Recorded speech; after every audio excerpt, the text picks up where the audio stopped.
down and 5 at the 19 of Forest Hills. Shotgun for Dalen Lee. He's got a 3-receiver set with TJ Griffin in an H-back. It's a pass play to the corner of the end zone, back right corner. Oh. Had it for a minute and then dropped. I believe that was Eli Falls. Momentarily had a 6. That was a really nice pass, and Eli made a good move to get his hands out there on it, and it looked like he took about 2 steps with it, Brent, and it just came off his fingers. So that's going to bring up 3rd down and 5. Again, Shelby, this is an opening drive. There's 7:24 left here in the first quarter. Shelby has it on the 19 of Forest Hills. I've had Tyler Boyce, number 13. He's been at power back, and, in fact, they threw a pass to him to pick up a first down for the second first down. 3rd and 5. Could be 4-down territory. Lee to throw. He's got his receiver out of the backfield, and he dropped it right in his hands. He was looking upfield instead of making sure he had the catch first. And that was Bryson Key. So it's going to bring up 4th down and 5, and it looks like Shelby's going to trot the field goal team out. It's a very nice drive. Shelby, in fact, held it for just under 5 minutes. And then the 2 incomplete passes, again, both passes thrown well, but just weren't pulled in. So this will be a 36-yard field goal attempt from the left hash by Jack Berkowitz. Berkowitz has only attempted 1 field goal this year, and he hit it. This one will be, what did you say, 36? 36 yards from the left hash. Holder will be Hollifield. High snap, gets it down. Berkowitz's kicks up. It's kind of a sidewinder. But good. It's good. So from 36 out, Berkowitz puts it through. Golden Lions step out in front on the No Malarkey Mr. Sparky first quarter scoreboard, 3-0. And we'll be right back after this word from our sponsors.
Welcome back. Jammin' Jay's Pizza Factory kickoff teed up by Jack Berkowitz, who just connected on a Classic Ford of Shelby 36-yard field goal to give Shelby a 3-0 lead, and he puts this one about 7 yards deep in the end zone. Forest Hills will start on their 20.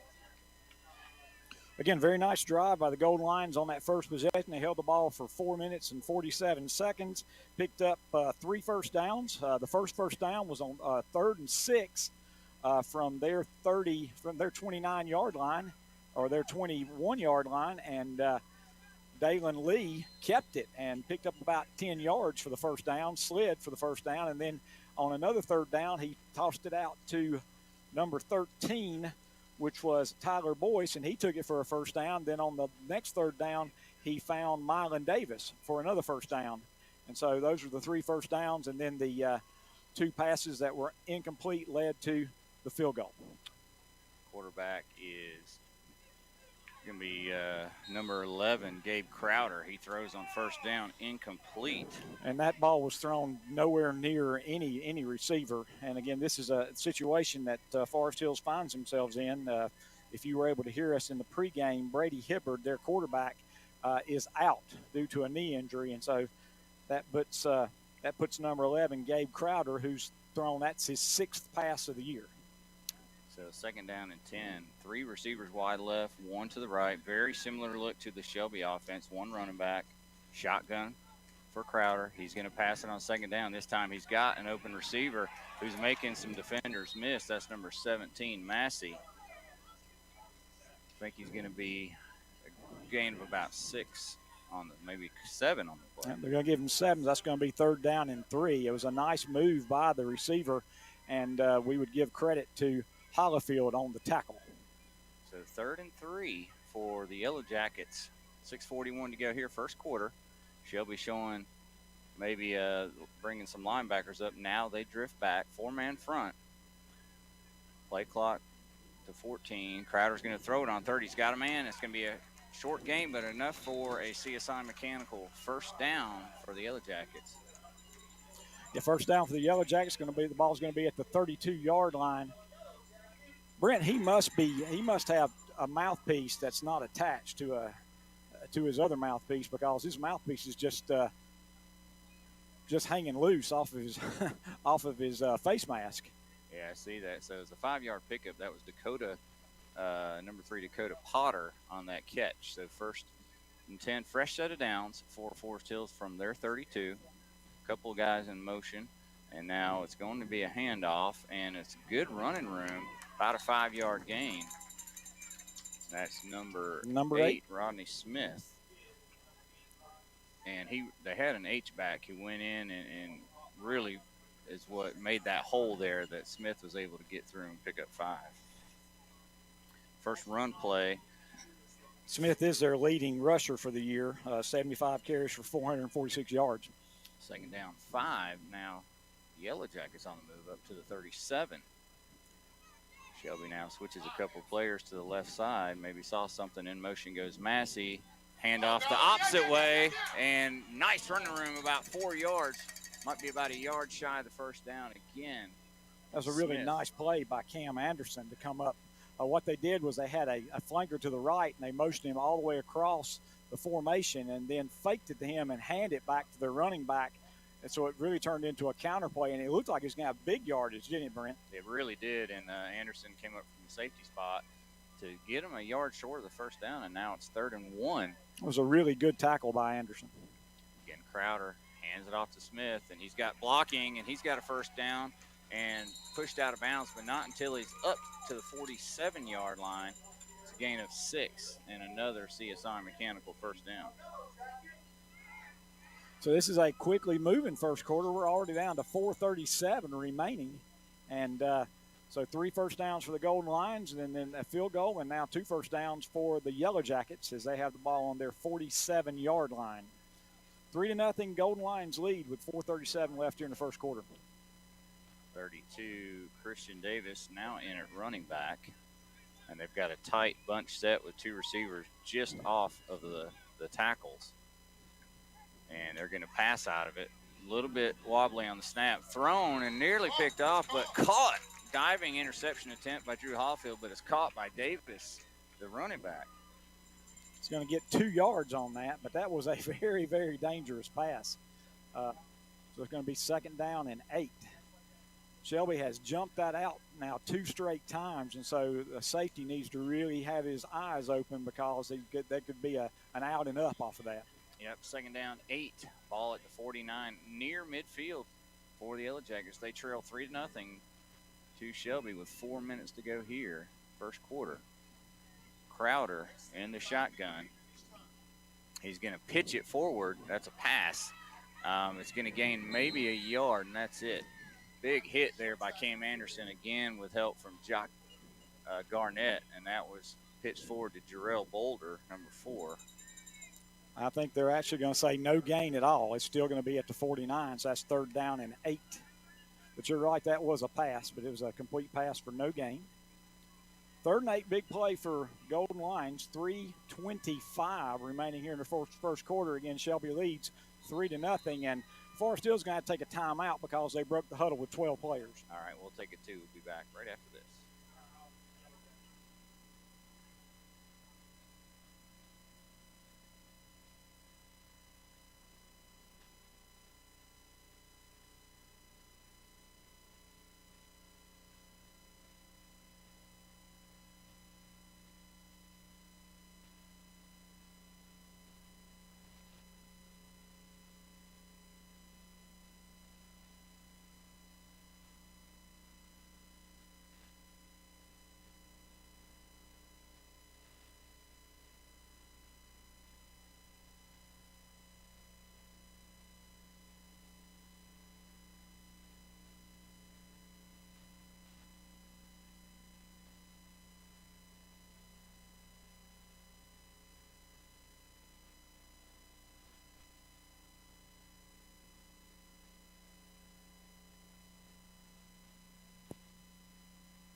said, after the timeout, Forest Hills came out and threw a pass, picked up the first down, but the only way they got the pass off was a pretty blatant holding penalty that was called. That's going to be a 16-yard penalty, so it's going to be third down and quite a way for Forest Hills. And run play, big yardage, sliding down Crowder. Got back up to the 40, but about 17 yards out.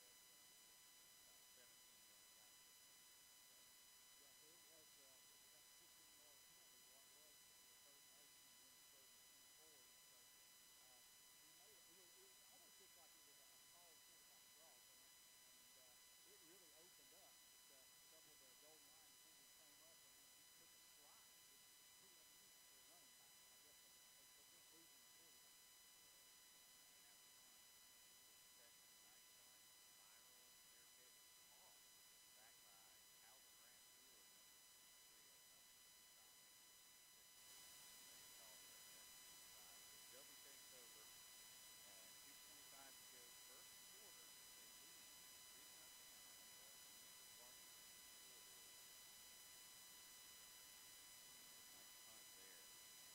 Forest Hills after penalty kept them killed that drive.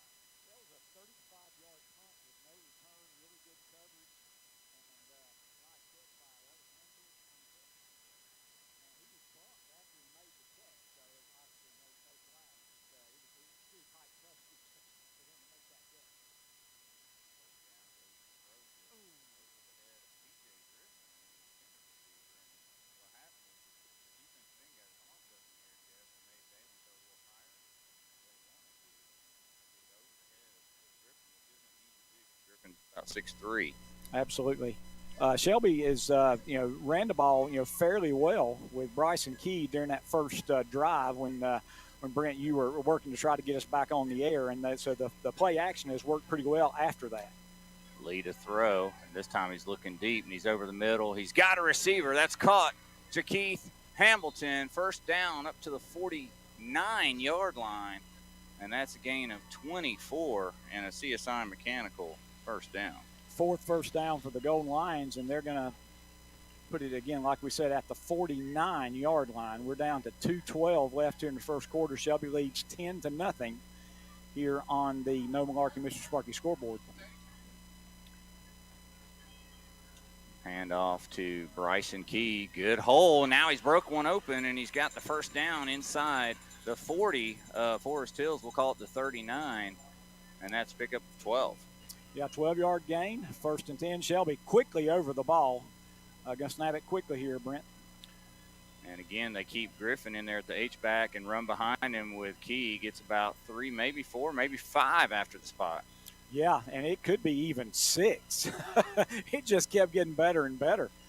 In fact, they're going to have it down at the 33, so that's going to be a 6-yard gain, 2nd down and 4. Wow. There is some room to run. In fact, the first down the Golden Lions picked up was a run by quarterback Dalen Lee.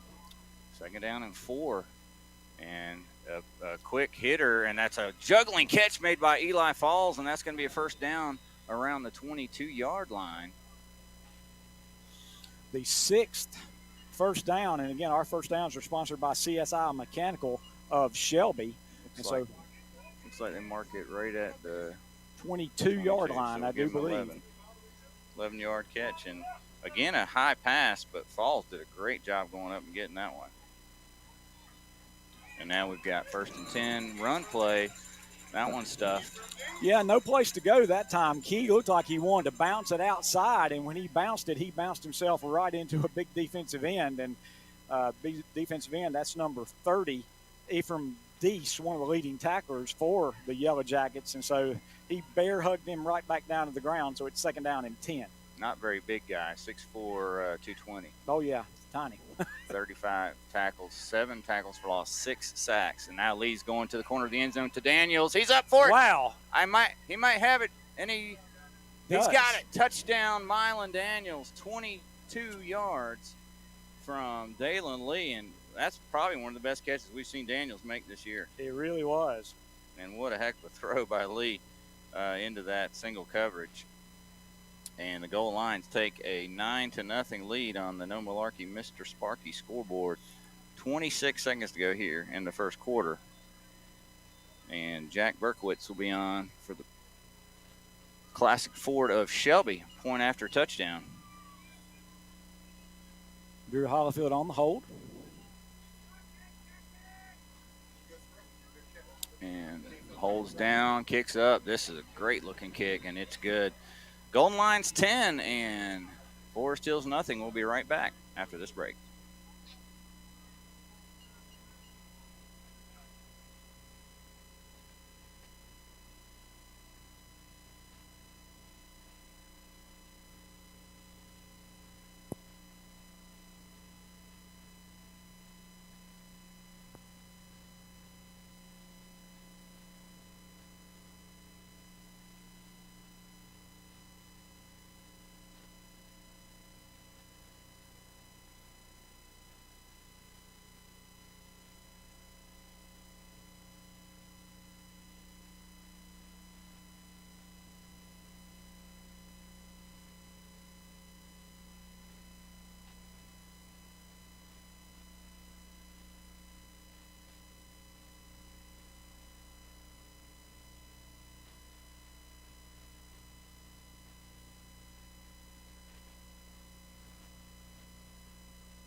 All right, time now for a Jammin' Jay's Pizza Factory kickoff by Jack Berkowitz of the Golden Lions.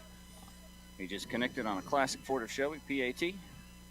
That touchdown, 22-yard pass from Dalen Lee to Miles Daniels. That's sponsored by Numbers, Tax and Bookkeeping of Shelby, and Golden Lions lead 10-0. Berkowitz puts that Jammin' Jay's Pizza Factory kickoff about 9 yards deep in the end zone. It's a very pleasant night, wouldn't you say, Brent? I mean, we were kind of thinking that it might be a cold night, but the ball is really traveling well off Berkowitz's foot, and Forest Hills will have the ball for the second time now, once again starting on the 20-yard line. 26 seconds left here in the first quarter. Golden Lions lead 10-0 on the No Malarkey Mr. Sparky scoreboard. A little short-handed for the Yellow Jackets tonight with the starting quarterback Hibbard on the sidelines with an injury, but it's Gabe Crowder getting the start. He hands it off. I believe that's Rodney Smith. And that's a good gain by Smith. He's going to get about 7 yards, and so that's going to be second down and 3. And that may be the last play of the first quarter, Brent. We're at 9 seconds. I imagine that's going to be the right prediction there. They are coming up to the line, but that's going to hit double zeros. And after one quarter play, Shelby 10, Forest Hills nothing. We'll be right back.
welcome back. We're having trouble with our commercials.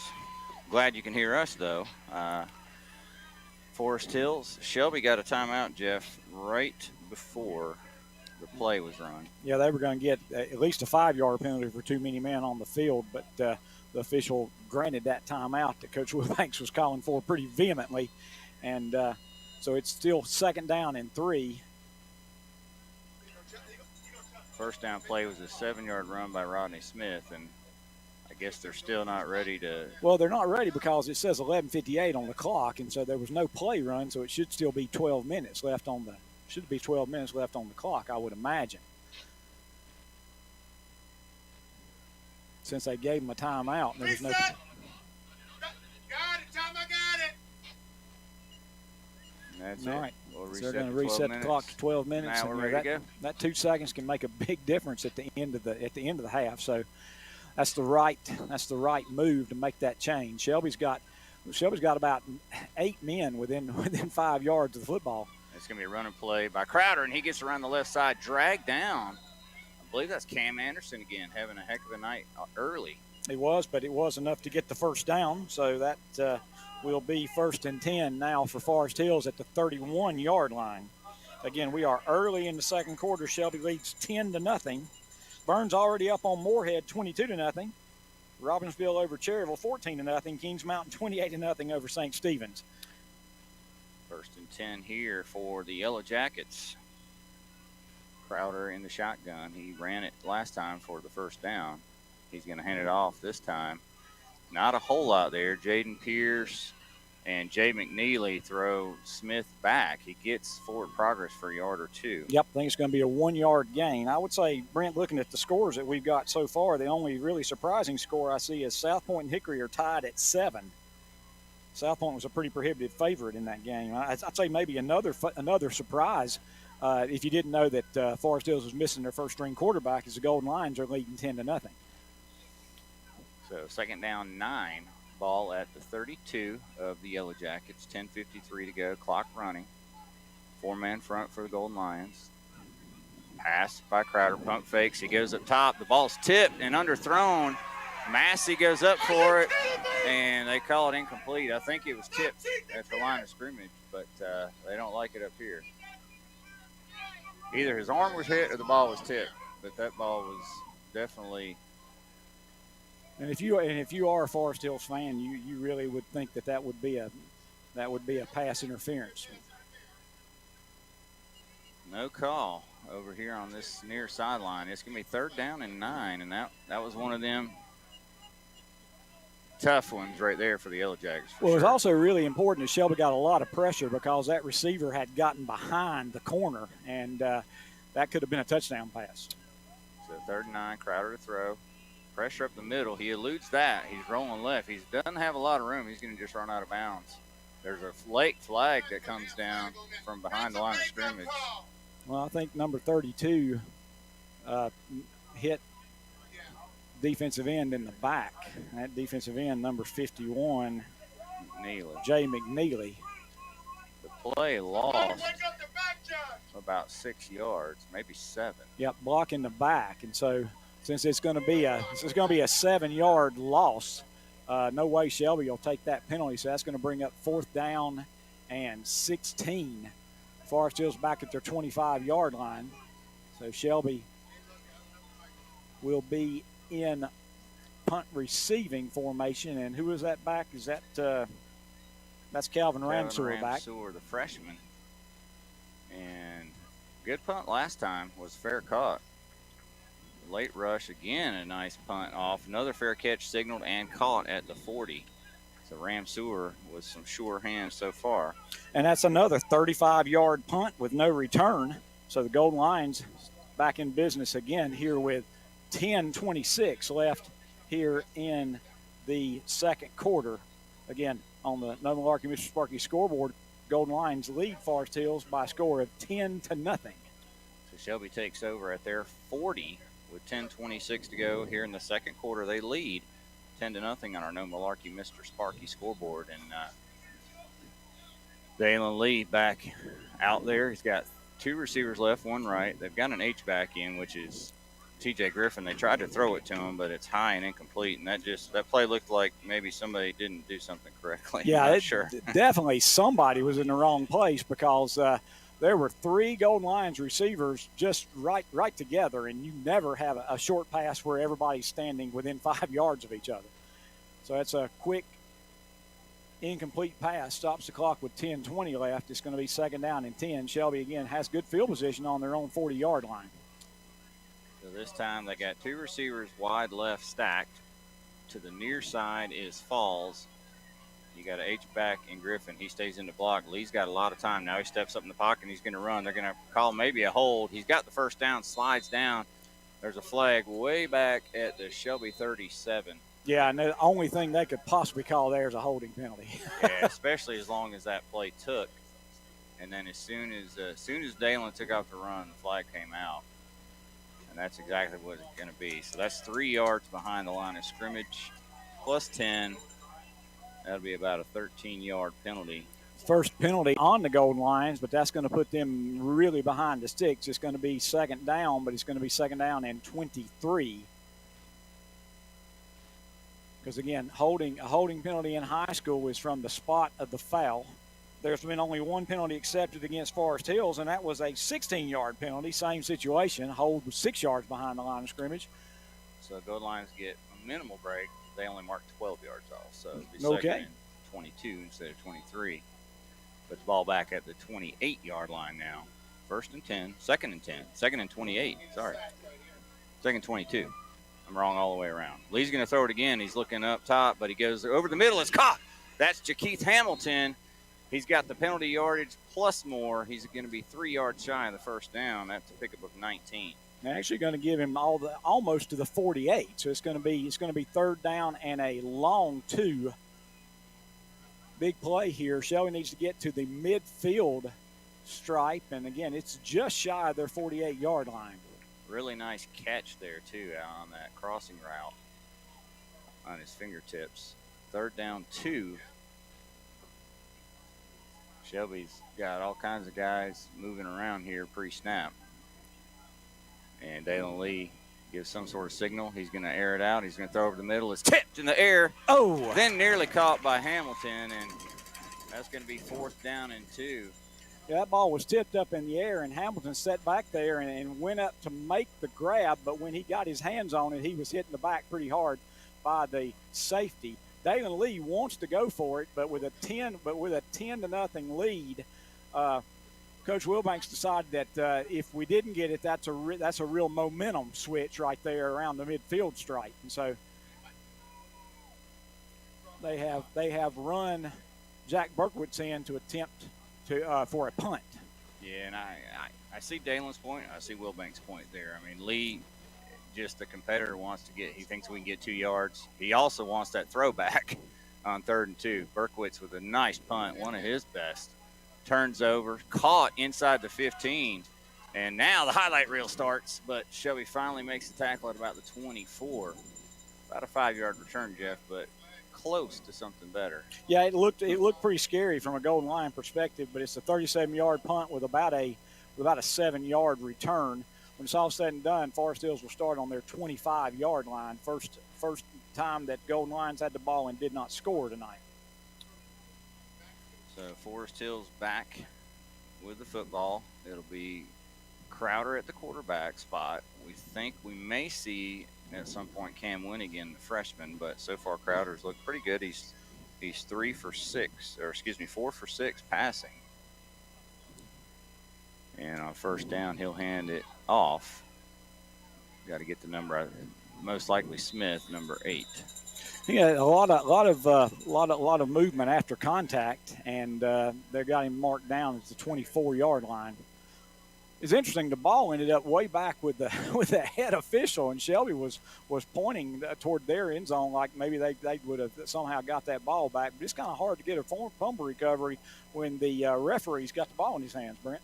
Yeah, and I believe instead of Smith, that might have been 32. Crowder, who's in, or not Crowder, but it's Watson or Davis, who got the 4 yards.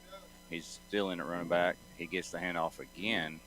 Nothing going that time. This time he runs into Pierce, and about 3 others. And Boyce, yeah.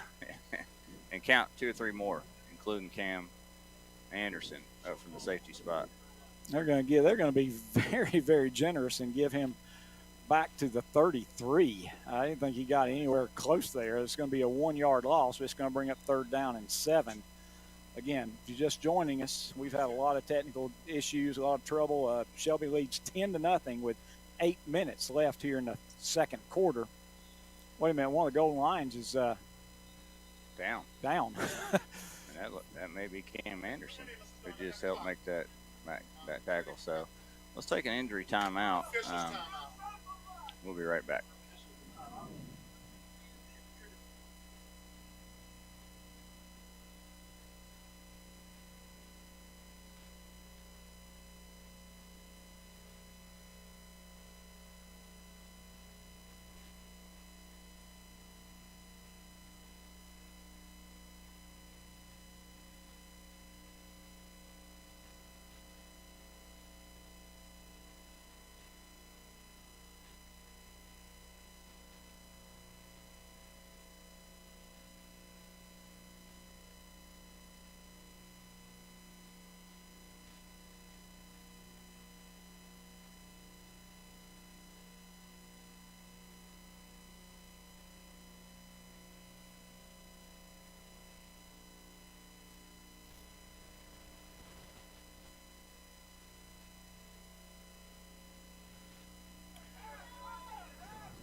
Welcome back. We got an injury timeout. And Jeff, that was weird because it was 7 or 8 seconds after the play and after the defense was set. One of the Shelby players just went down. And just went down to a knee. And I don't know if that's a woozy sick.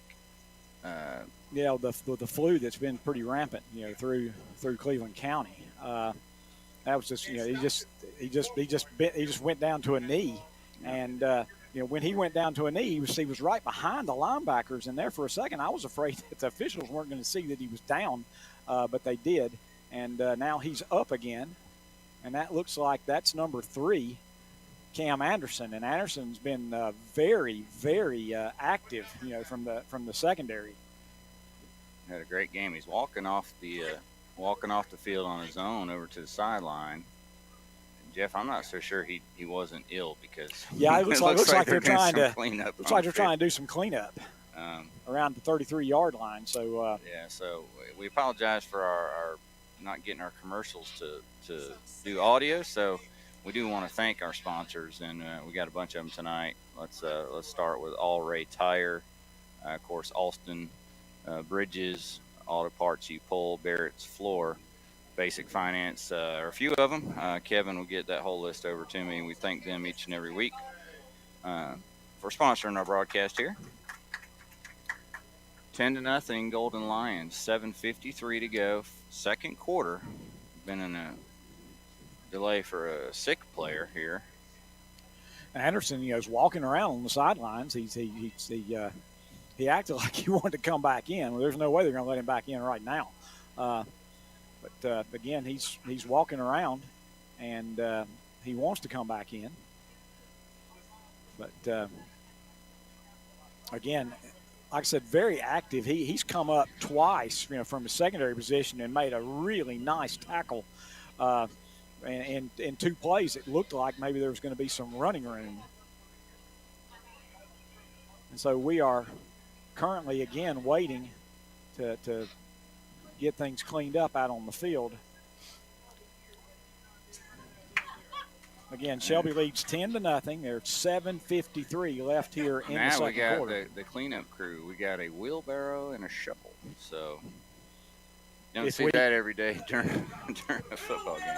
Yeah, if we could go to commercials, this would be a good time to do it. But one of the things we didn't get a chance to do, we had so much difficulty, in the pregame, we didn't get a chance to talk about who our players to watch would be. And, I got to be honest, one of our players to watch was going to be Bryson Key, because I thought, just like you, we had talked on the way up here, it would be really nice if the Golden Lions could get a running game going. And they've done that. We missed, some of the first drive, so we don't really have any complete stats on Bryson Key, but he did have some runs, and So, and the other thing is that they've been faking to Key, and the play action game has been there. Yeah, it certainly has.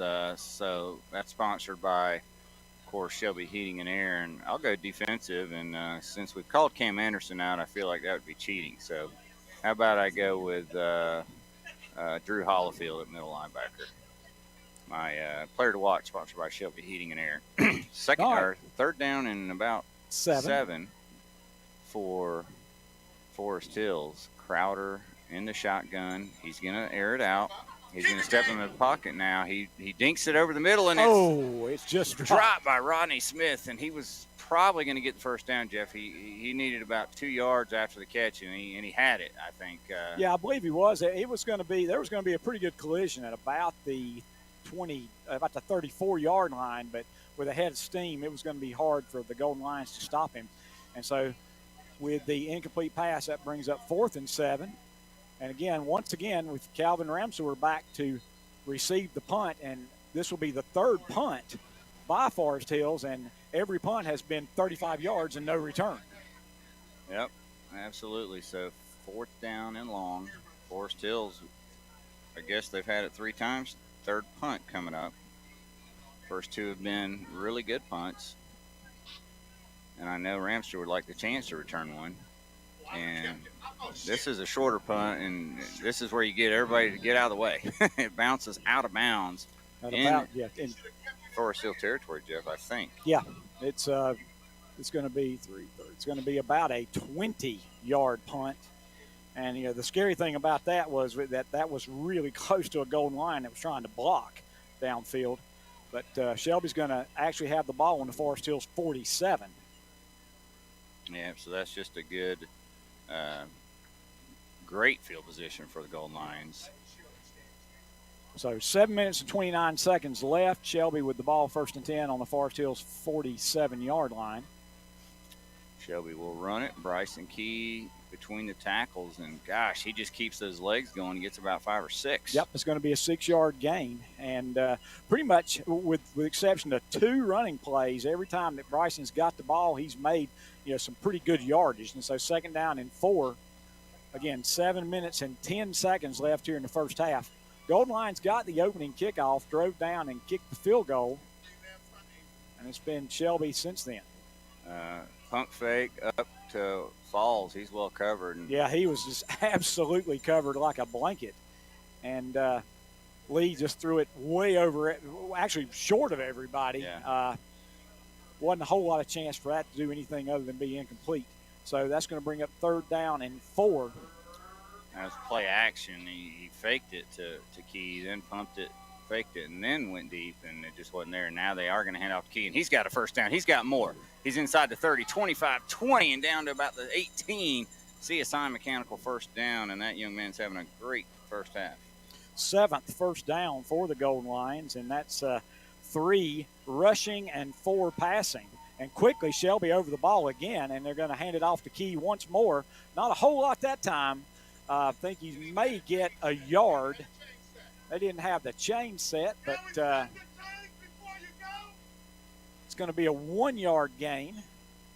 Actually, I think they're going to say no gain on that play, so it's going to be 2nd down and 10. Previous play was 24 yards. That one got 0, so 2nd and 10. Again, Key. This time he gets maybe 1 or 2, and that's it. Yeah, that's back-to-back plays where there wasn't a hole for Key to run through. So, again, Shelby is on the Forest Hills 16-yard line. Ball's on around the middle of the field, and another. 2nd down, 10. Stacked receivers right and left, and it'll be a handoff to Key. He's got a good run, about 6, maybe 7. Yep, it's going to be a 7-yard gain. That's going to bring up 3rd down and 3. Down to 2:36 left here in the first half. Shelby leads 10-7, but the momentum has really switched over to the Forest Hills Yellow Jackets. Wow! After that last touchdown. All right, so 3rd and 3, big play here because huge play. For Shelby, you want to get down there and get some points before the end of the game or end of the half. If you're Forest Hills, you want to get it back and score yourself. And it's all about stopping Shelby right here. And now Shelby lineman just stands up for no reason out of his stance. He got ready to pull, and ball hadn't been snapped. All right, so 5-yard penalty on Shelby, 3rd down and 8, and that was just odd looking because he didn't stand up like he was pulling hard. He stood up like. Yeah, he was starting to pull, and when he started to pull, he said, "Oh crap, ball's not been snapped." So then he just stood up. Yeah. 3rd and 8, and now pass play, and Lee looks left. There's nobody there. Now he looks right. Now he's going to tuck it and run. And he's got some room in front of him, Jeff, and he's got the 1st down. Then he's clothesline at the 40-yard line. But he does get the 1st down, and so that's a.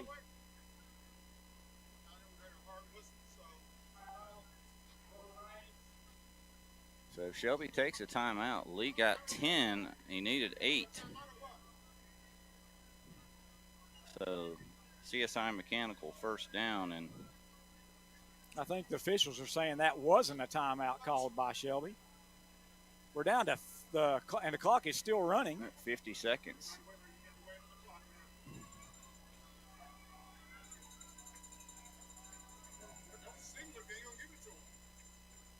All right, so the officials are now making Shelby wait, and the clock is all the way down to 30 seconds now.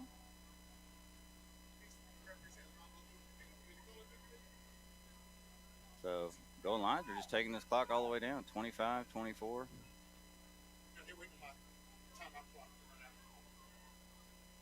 Oh, so it's a timeout clock. So we're okay. All right, up here we thought it was a timeout. It wasn't a timeout, so what we're seeing is actually the timeout clock. I was trying to figure out how we got down so low when Shelby got the ball with 2 minutes and some left, but so now we're at 1:55. Okay, so basically you get the timeout without getting the timeout. So Shelby still has 2 timeouts left. 1st and 10 on their own 40-yard line. Lee's going to air it out. He's got the running back out of the backfield. Nearly picked off, but it's caught. And inside the 40, 35, and down to about the 32. Is that Key? Let's get the number. Yep, 22, Bryson Key out of the backfield.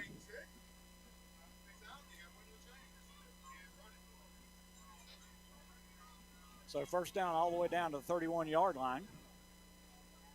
29-yard pass play there. And Lee's going to air it out again. He steps up in the pocket. He's getting hit. He completes it to Lee, or Key out in the flat, and he gets out of bounds at the 20. That might be a 1st down. Nope, that's going to be, yeah, it should be a 1st down. You're right. And he got out of bounds as well. So he picks up 11. That is the 11th 1st down for the Golden Lions. Shelby's only punted once, but the thing that really hurt them was the interception that they threw around the goal line. Officially, they have 2 turnovers for the night. New running back is Nick Norris, giving Key a well-deserved breather after a 29-yard gain and an 11-yard gain back-to-back. In motion goes Hamilton. Lee's going to throw. He's got time now, nowhere to go. He's rolling left. He's got pressure. He's in the grasp. He gets out of it, rolls back right, gets out of another one, completes a pass to T.J. Griffin at the 15, 10, 5, and down to about the 3 before he's pushed out of bounds. 1st and goal, Golden Lions. All the way down to the 3-yard line. I tell you, the thing I'm most amazed is we didn't have an ineligible man downfield, but I looked and I couldn't find one. I think Forest Hills is going to take an official timeout. We've got a player with his helmet off standing around the 25-yard line. He's kind of bent over, so.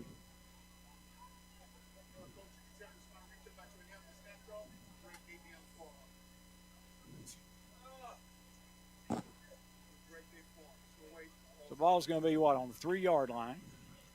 1st and goal. And, again, I don't think that timeout was assigned to either team, was it, Brent? Mm-mm. So that's a 17-yard reception by Griffin. Again, my stats are going to be just a little short because I missed the opening. Well, I missed about 2/3 of that opening drive. But we'll get as close as we can for you. Yeah, some of those yardage would be to Bryson Key, and then there was a complete pass out to Boyce. I think Daniels had a catch as well. Yep, Daniels had a first down catch. I just can't tell you what the yardage was. Some scores from our area. East Gaston leads Community School of Davidson 14-12. Burns 50-0 over Moorhead Chase. 56-14 final over North Wilkes. Creston Statesville tied at 7. Kings Mountain 42-0 over St. Stephen. South Point leads Hickory now 21-13. Golden Lions with 1:07 to go have first and goal at the 3-yard line. All 1 0s and 7s. It's 10-7 with 1:07 left.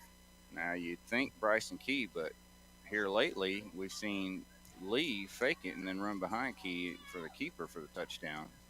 Let's see if they do either of those here.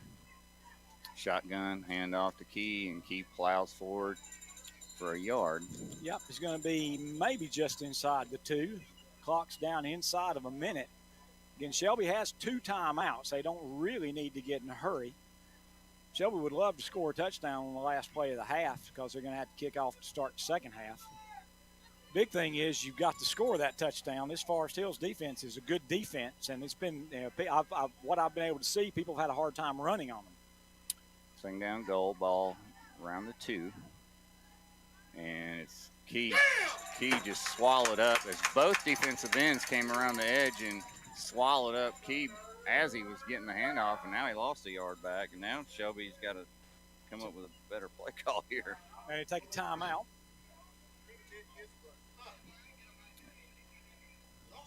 Well, that one just didn't happen quick enough, Jeff. He got the handoff, and the defensive ends were just swallowing him up and fell right on top of him. And that takes it back to about the 3.5, so lost about a yard and a half, and now, big third down play. Yeah, we're going to be inside a minute to go. 3rd and goal. Again, score is 10-7. Shelby leads.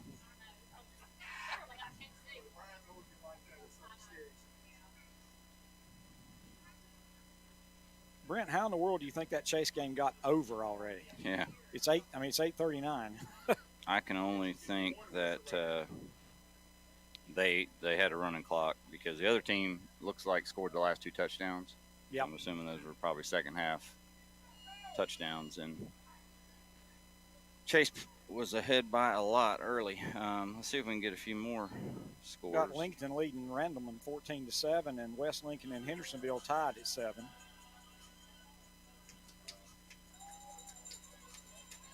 Got East Gaston leading Community School of Davidson 14-6. East Lincoln 44-0 over Ashe County. Tuscola 21-14 over Forest View. All right, here we go. 3rd and goal from, we'll call it the 3. Yep, it's going to be officially the 3-yard line. Stay tuned for our Carter Chevrolet halftime show coming up. Who is back there? Is that Drew Hollifield back in the... They've got the Wildcat. Tyler Boyce in there. And TJ Griffin and Denoris Gist. And there goes Drew Hollifield in for the touchdown from 3 yards out. So the power play works. And the Golden Lions score with 17 seconds to go here in the first half. And that's one of those killers, Jeff. It was what happened to Shelby last Friday night at Burns. Burns went down and scored right before the half to make it a 2-score game. Tonight, Shelby returns the favor against Forest Hills with 17 seconds to go. And now Hollifield will stay out there to hold for Jack Berkowitz as he attempts this classic Ford of Shelby PAT. Low hold. Good hold, kicks up, it's good, and Berkowitz connects for a 17-7 Shelby lead. And that touchdown sponsored by Numbers Tax and Bookkeeping, a 3-yard touchdown run by Drew Hollifield. And Jeff, as I look down, that's just Drew's 2nd touchdown rushing this year. It's 13 rushing attempt, and now he's 13 carries for 27 yards and 2 touchdowns coming in and running that Wildcat.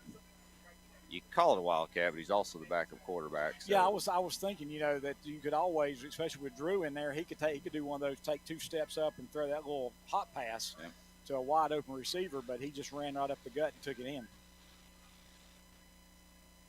Jam & J's Pizza Factory kickoff coming up for Jack Berkowitz. Get a few more sponsors named here.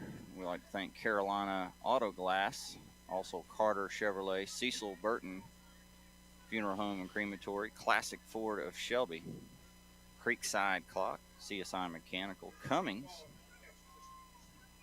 Elliott Supply, Falston Pharmacy, Fats Cafe, Flooring America, Foothills Podiatry, Full Throttle Power Sports, Bowling Springs Carpet, Bradley Screen Printing, Bridges Hardware, Butler's Tire.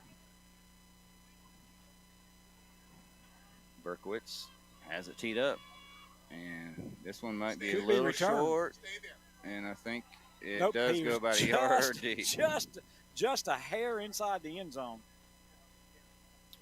So just literally put it a yard deep, and that's all you need to do in this one.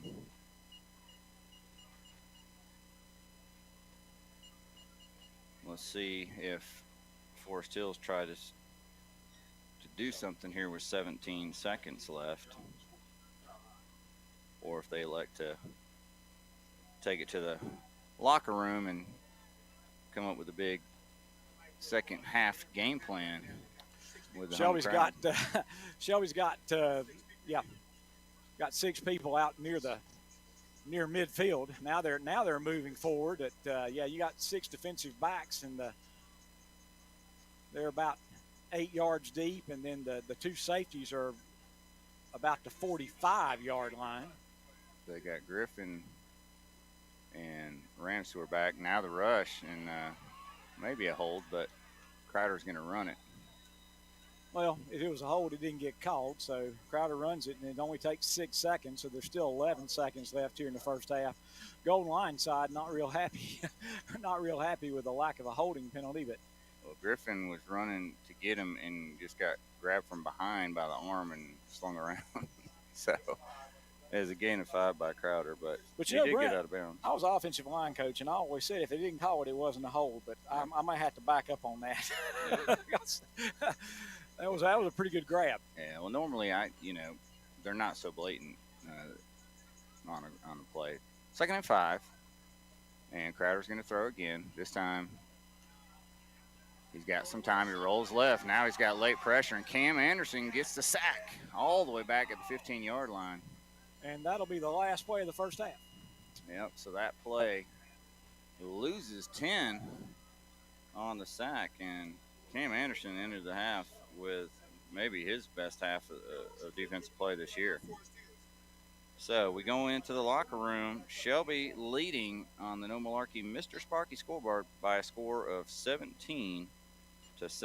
And Jeff, we would go to commercial, but we can't get the sound to play here at the stadium. So we're just going to keep it here for a few minutes. We'll have a big halftime show sponsored by Carter Chevrolet. We're going to do our Okies Tire and recap here in a minute. We'll give what we can of our first half stats, and then we'll look at some area scores and maybe even do a little bracketology, Jeff, all right, as I know everybody's interested in who plays whom if they all win tonight.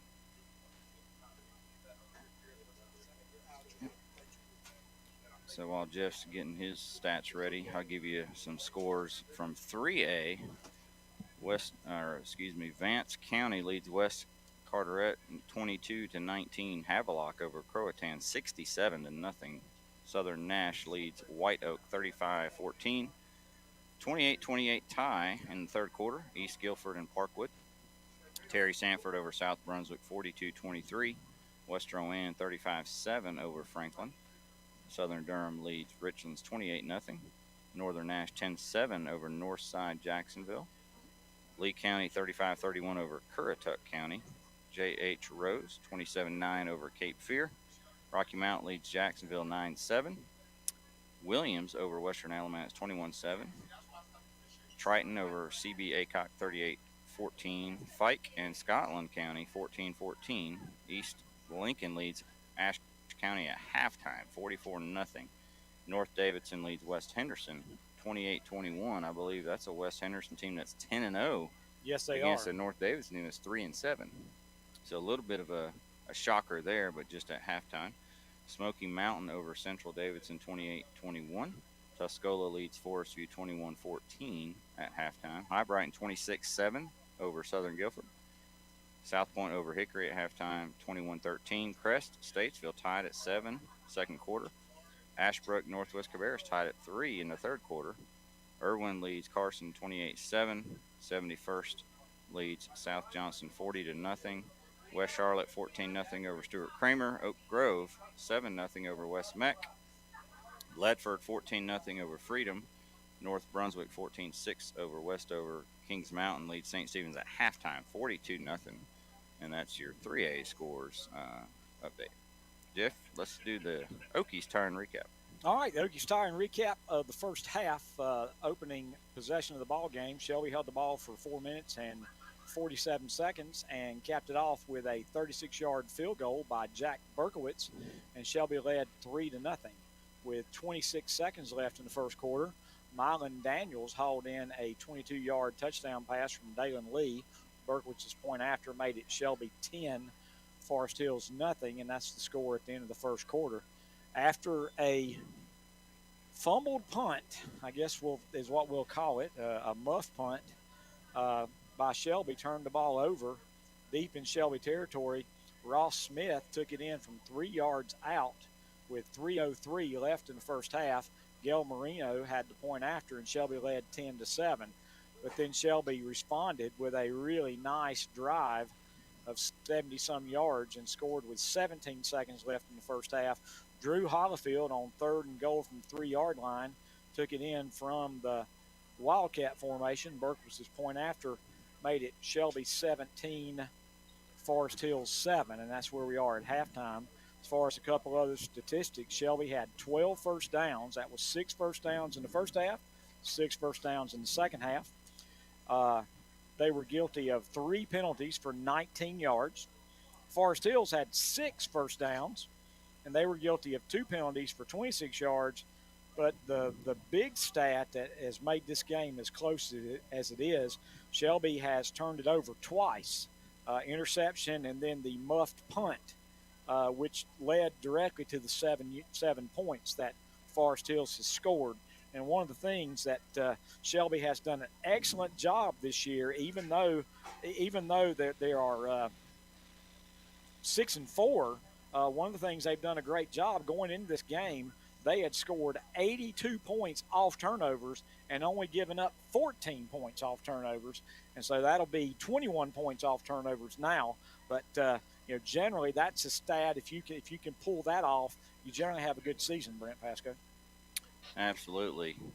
We'll agree with you 100% there. For Shelby, I'm trying to compile some stats here. I've got, and I know these are not official because I missed some stats, but I've got Bryson Key with 11 carries for 61 yards. Dalen Lee with 1 carry for 15 yards. I know he had another carry. And Drew Hollifield 1 carry for 3 yards, and that was a touchdown. So Shelby with 13 carries for 79 yards. Passing, Lee is 7 of 15 with 1 touchdown, 1 interception, 134 yards. You've got Hamilton with 2 catches for 44 yards. You've got Falls with 1 catch for 11 yards. Daniels with 1 catch for 22 yards and a touchdown. Key with actually 2 catches for 40 yards. And Griffin with 1 catch for 17 yards.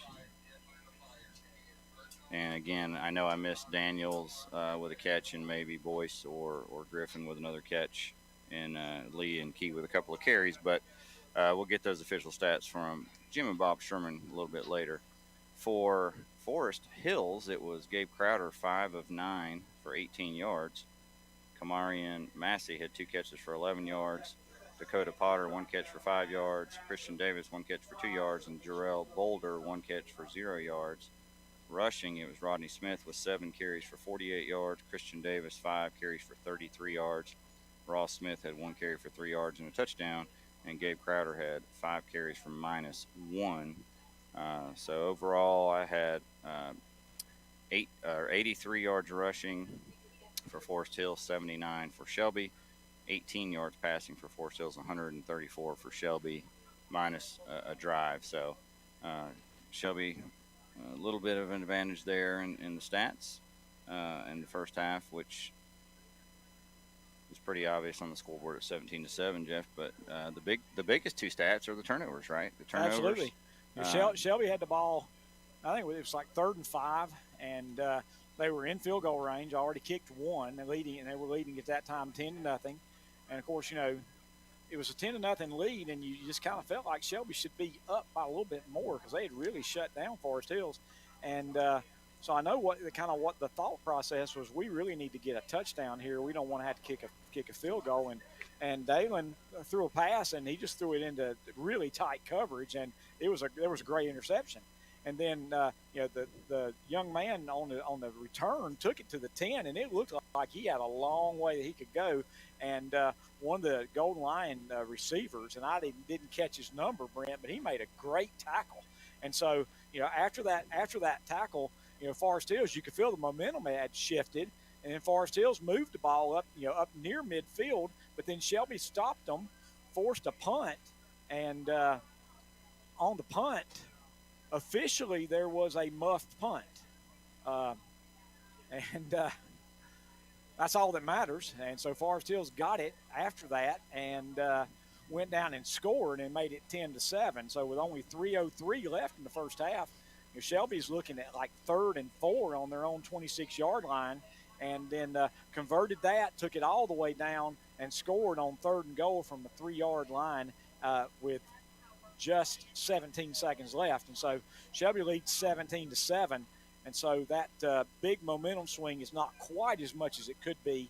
Of course, one of the big things here is Shelby's going to kick off to start the second half, and Forest Hills was going to want to try to get a drive and get some points. If Shelby can shut them down and get the ball back and get some more points, we can breathe a little bit easier, Brent.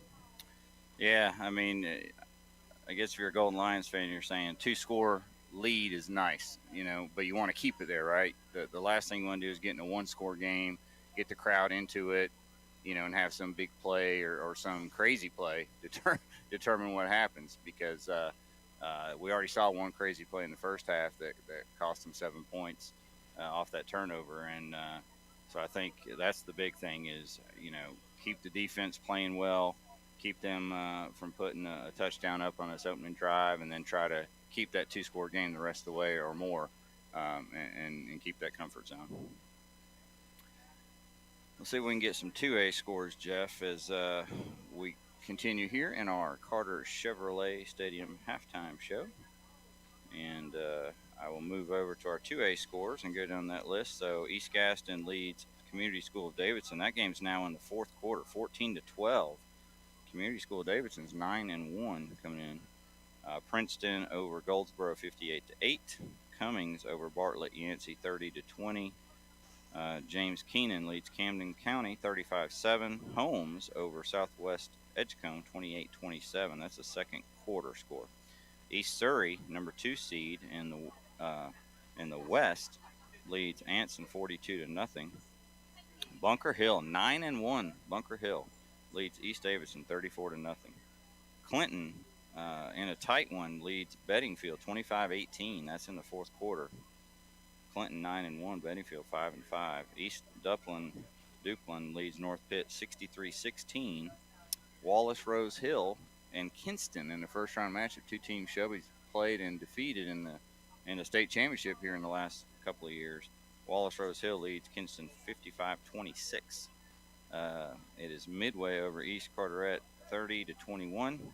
Nash Central 54-12 over North Johnston. Whiteville over Southwest Onslow 13-3. That's a final.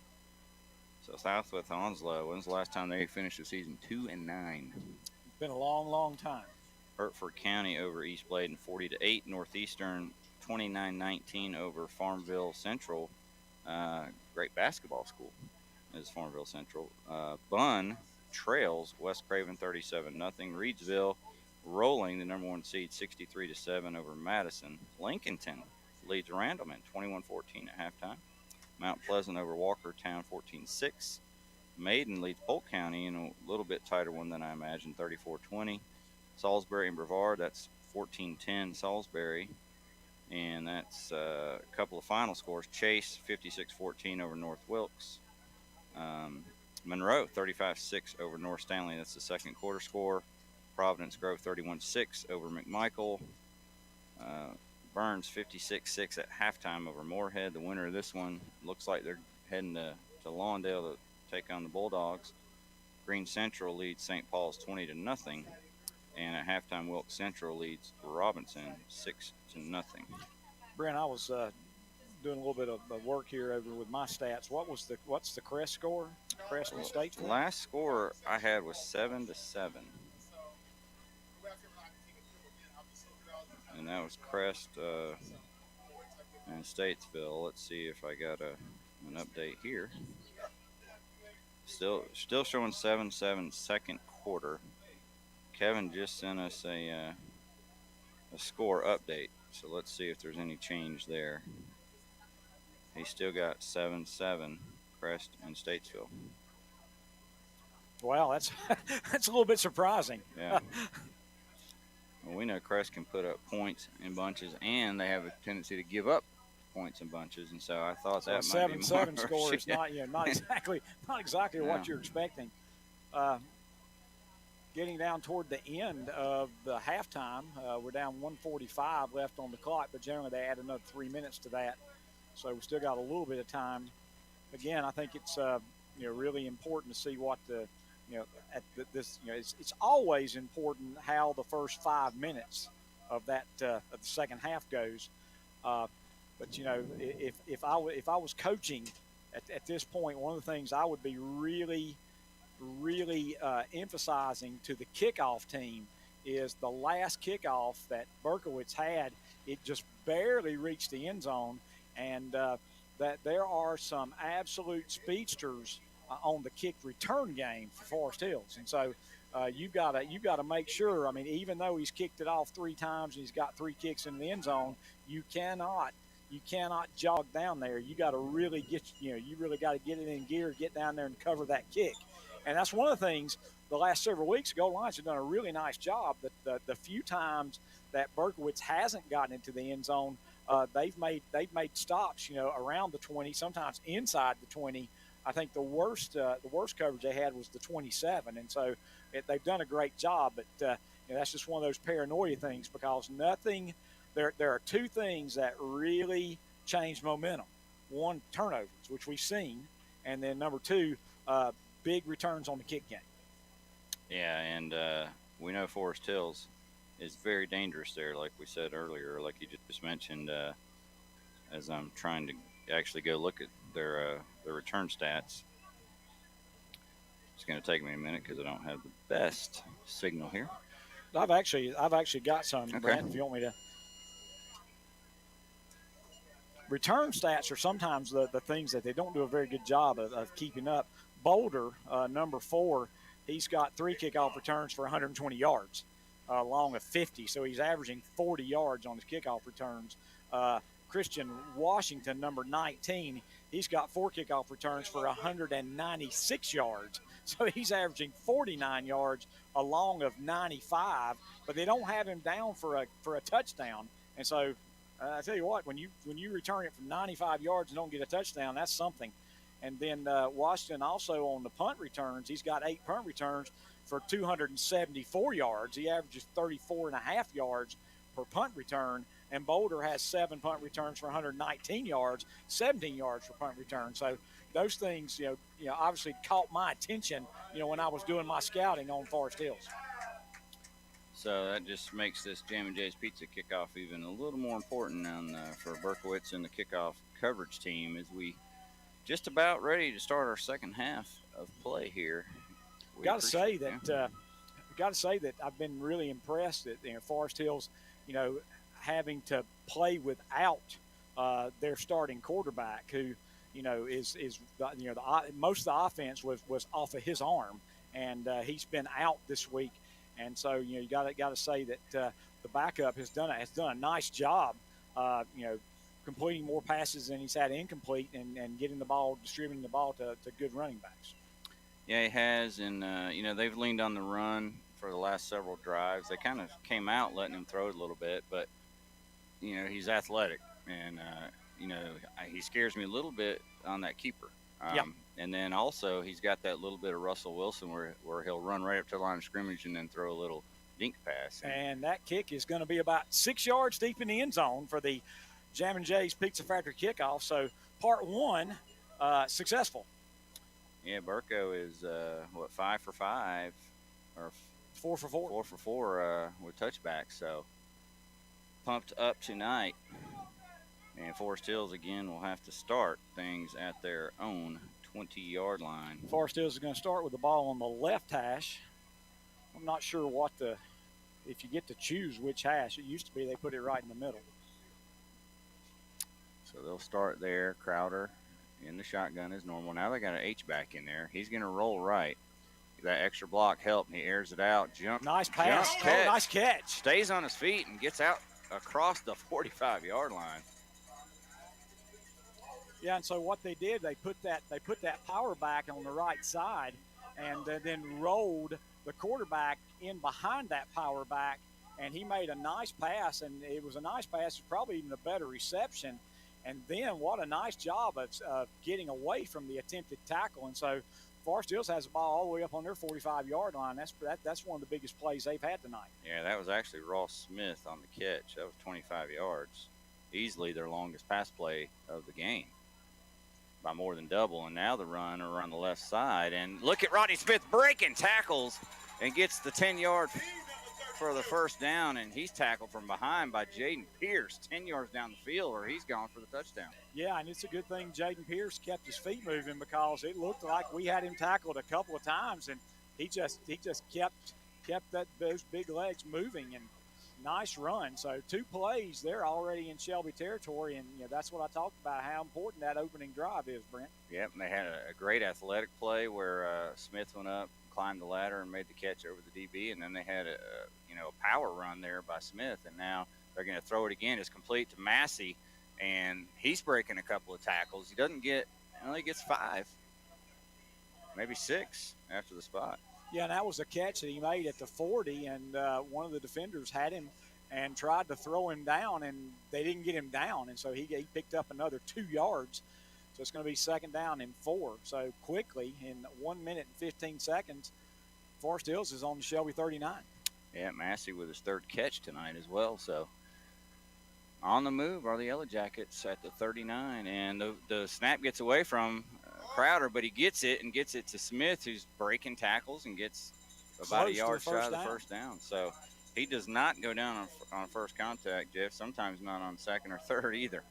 Well, what you learn is you got to hit him down around the knees, because we've hit him a couple times up around the chest, and he said, that's fine, because you hit me in the chest, my feet keep going. So 3rd and 1, and if I'm Forest Hills, I'm not punting. If it's 4th and 1, I'm going to continue with the power game. In fact, I might fake a handoff and throw something here, with Shelby having to expect a run up the middle. 3rd and 1. In motion goes St. Clair, and they're going to run, and they get him behind the line of scrimmage, and this time TJ Griffin does go low, and it's a yard loss. Yeah, and that's going to be 4th down and 2. Still, I think I'm going for it if I'm Forest Hills, unless you're just really concerned about field position. And what happened that time was actually, I think that was number 10. That was TJ Griffin, and he came untouched from the backside, and really nice play. And I think Forest Hills is going to go for it here. Yep, Griffin actually comes out on this play, and they put an extra DB in there. Although Shelby's going to take a timeout. Yeah, I think they just couldn't get the quite right personnel in there, and Coach Wilbanks called the timeout. Too big of a play to let this one go, and so timeout with 9:19 to go. 4th down and 2 for the Yellow Jackets coming up. And Jeff, you throw it or you run it here? Well, Shelby stopped them for a loss maybe twice, and other than that, yep. I think they've always got at least 2 yards. So I don't know. So what do you think? I think I'd run into one of those big guys, or I may keep Crowder on the ground. I don't know. Yeah, the thing you do is the way Shelby stopped that last one was the backside end crashed down. Well, you pull that ball and that backside end's crashed down, and so you run for a long ways before anybody stops you. In fact, you might hit your head on the goalpost. So especially with a running back that's playing quarterback now, I think any kind of double option like that's a good possibility. Well, they come in with an H-back and a tight end. They've got one receiver left. So they're going with more of a power look. Shelby was 6 on the line of scrimmage and now 7 in the hard count. Shelby jumps. They did not jump all the way across. And now the snap, and they're going to run it with the quarterback, and he's just in a big pile, Jeff, and it's just going to be all about where they said he got to. Spot from the home sideline is a good spot. And it looks like he may have gotten the first down. Now they move that spot back about a yard shy. Well, the official from this side's got it about a yard shy.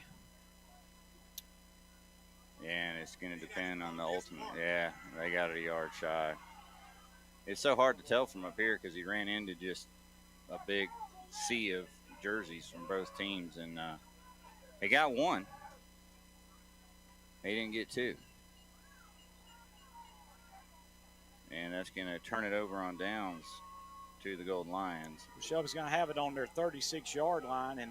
And again, Shelby moved, but the official looking down the line said they didn't move across the line of scrimmage, and you can move on defense. And they're going to hand the ball to Bryson Key, and he's going to get absolutely nothing. So it's going to be 2nd down and 10. Yeah, they've a couple of times he's run in there and he's gotten kind of under the defense and gotten 5 or 6, Jeff. And then a couple of times they just swallowed him up and landed on him. And that time it was the latter. He got no gain, and that'll be 2nd and 10. Again, T.J. Griffin in at one of the receiver spots, but it looks like he's in more of a blocker now. Pass out to the flat. Whoa, that was a long sideline pass to Hamilton, incomplete. And number 6, that was Ross Smith. He jumped that route, and it was almost intercepted. That's why you heard that strange noise coming from me. I thought it was going to be a pick 6. Yep. So quickly, two quick plays, and Shelby's looking at 3rd and 10. They've only held the ball now for about 30 seconds. Empty backfield. His Key is in the slot, and he's running a play, and now Dalen's going to take and run. I don't think he's going to have enough room. And second effort, he's got it, Jeff, as he looked like they were going to stop him about 4 yards shy. He made a cutback move that got him the first down and then about 3 more. So Dalen ended up picking up 14 yards. He's out to the 50-yard line, and what a nice run. And got to say, unexpected run. We hadn't seen Dalen do that. Of course, we hadn't seen Dalen have to do that very much, but he made some really nice runs last week in the Burns game. Yeah, what I've seen happen tonight, in a testament to Forest Hills, is he's had about 4 times where he's had 7-8 seconds and hasn't found an open guy and has had to take off. And this time it's a quick pass, but it's just too busy there. Yeah, too busy there. What Forest Hills does is they run a 3-3-5. So they got 3 down linemen, they got 3 linebackers, and they got 5 defenders. And if they don't get pressure on the quarterback immediately, it doesn't mean that there's somebody open because they got 5 defensive backs and 3 linebackers backing up. So not a lot of room to throw the ball. 2nd and 10. Shelby would stack receivers both ways, and again, Lee all day, and now he is going to go deep, and he's just overshot Mylan Daniels, and Lee's missing a receiver tonight that's kind of his deep ball threat, and he hasn't been able to trust anybody or have anybody really open on that deep ball. So a lot of it is he's taking time to let the guys get open underneath, and like you said, with 8 guys back there, it gets clogged up, and now we've got 3rd down and 10. Now, again, they did leak Bryson Key out into the flat kind of late. He was open, and so you might see that pass. And he's leaking out again. Rolling right is Lee. He's going to have to plant. He throws a sidearm pass, sideline God, caught nice by pass. Hamilton. Is he in bounds? Yes. Yes, he is. 13-yard gain. CSI Mechanical, first down. Nice this catch. drive has not been a thing of beauty, but it's been very effective, and Shelby has it 1st and 10 on the Forest Hills 38. Shelby leads 17-7 here on the No Malarkey Mr. Sparky scoreboard with 7:40 left here in the third quarter. That was a 12-yard pickup after the spot, so at the 38 now of Forest Hills. And Lee looks to the sideline. 3 receivers left. Now Key beside Lee, and he's going to look left. Now he's got a late opening, and that's Daniels. He breaks a tackle, tries to stay on his feet, and he gets maybe 5 or 6. Yep, I think it's going to be a 5-yard gain. It just took so long to develop. That's actually going to be a 6-yard gain, and so 2nd down and 4. Got to wonder if it's about time to see if Key can find a little room. Again, the thing is, if they're running a 3-3 and they got 5 guys back there, Shelby's able to get some running lanes because of the 3-3. So out wide right is Falls and Griffin. Left is Daniels and Hamilton, and there goes Key, and he does break it, and he's in the secondary for a first down. He's still on his feet to the 20-yard line. Nice pickup there. Third first down in this drive for the Golden Lions, and they are down to the Forest Hills 20. 6:30 left here in the third quarter. 12-yard run by Bryson Key. And handoff left side. And ooh, that was dangerous. I think Dalen was looking to maybe pull it and run it himself, Jeff, and Bryson really wanted to keep it, and they almost fumbled the exchange and may have lost a yard. Yeah, they're going to say he lost a yard. I really thought he lost 2. But they were very generous and gave him a loss of 1. 2nd down and 11. 6 minutes. We're halfway through the third quarter. Golden Lions lead 17-7. Lee's going to throw it on second. Pump fakes, looks over the middle again. Just nobody open. He's going to run with it. He's down the left side, and again, a lot of run room. He gets pushed out of bounds, shy of the first down, but it's going to be close. Yeah, I think he's going to be about 2 yards shy. And on 2nd and 10, if you can keep it and get 8 yards, that's a good play. That's going to be down to the 12-yard line. And in this position, there's just not a lot of room. So you really have to kind of man up along the front of the line if you're going to run that ball, because you can't run anybody off. So, all 11 guys are going to be up around 8 yards. 3rd down 2.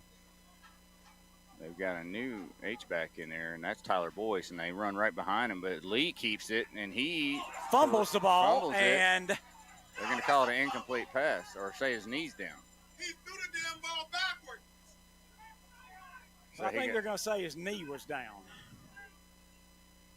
And I don't know what Dalen was thinking there. I don't know if he was trying to throw it at the last second to a guy out in the flat or what. Yeah, that was not one of his better decisions for sure. And Forest Hills does a nice job defensively. And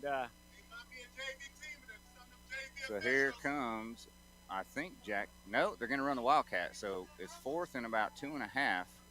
And instead of running Berkowitz out there for about a 40-yard field goal or 30-yard field goal, they're going to go for it and do that same play they scored the touchdown on earlier with Drew Hollifield.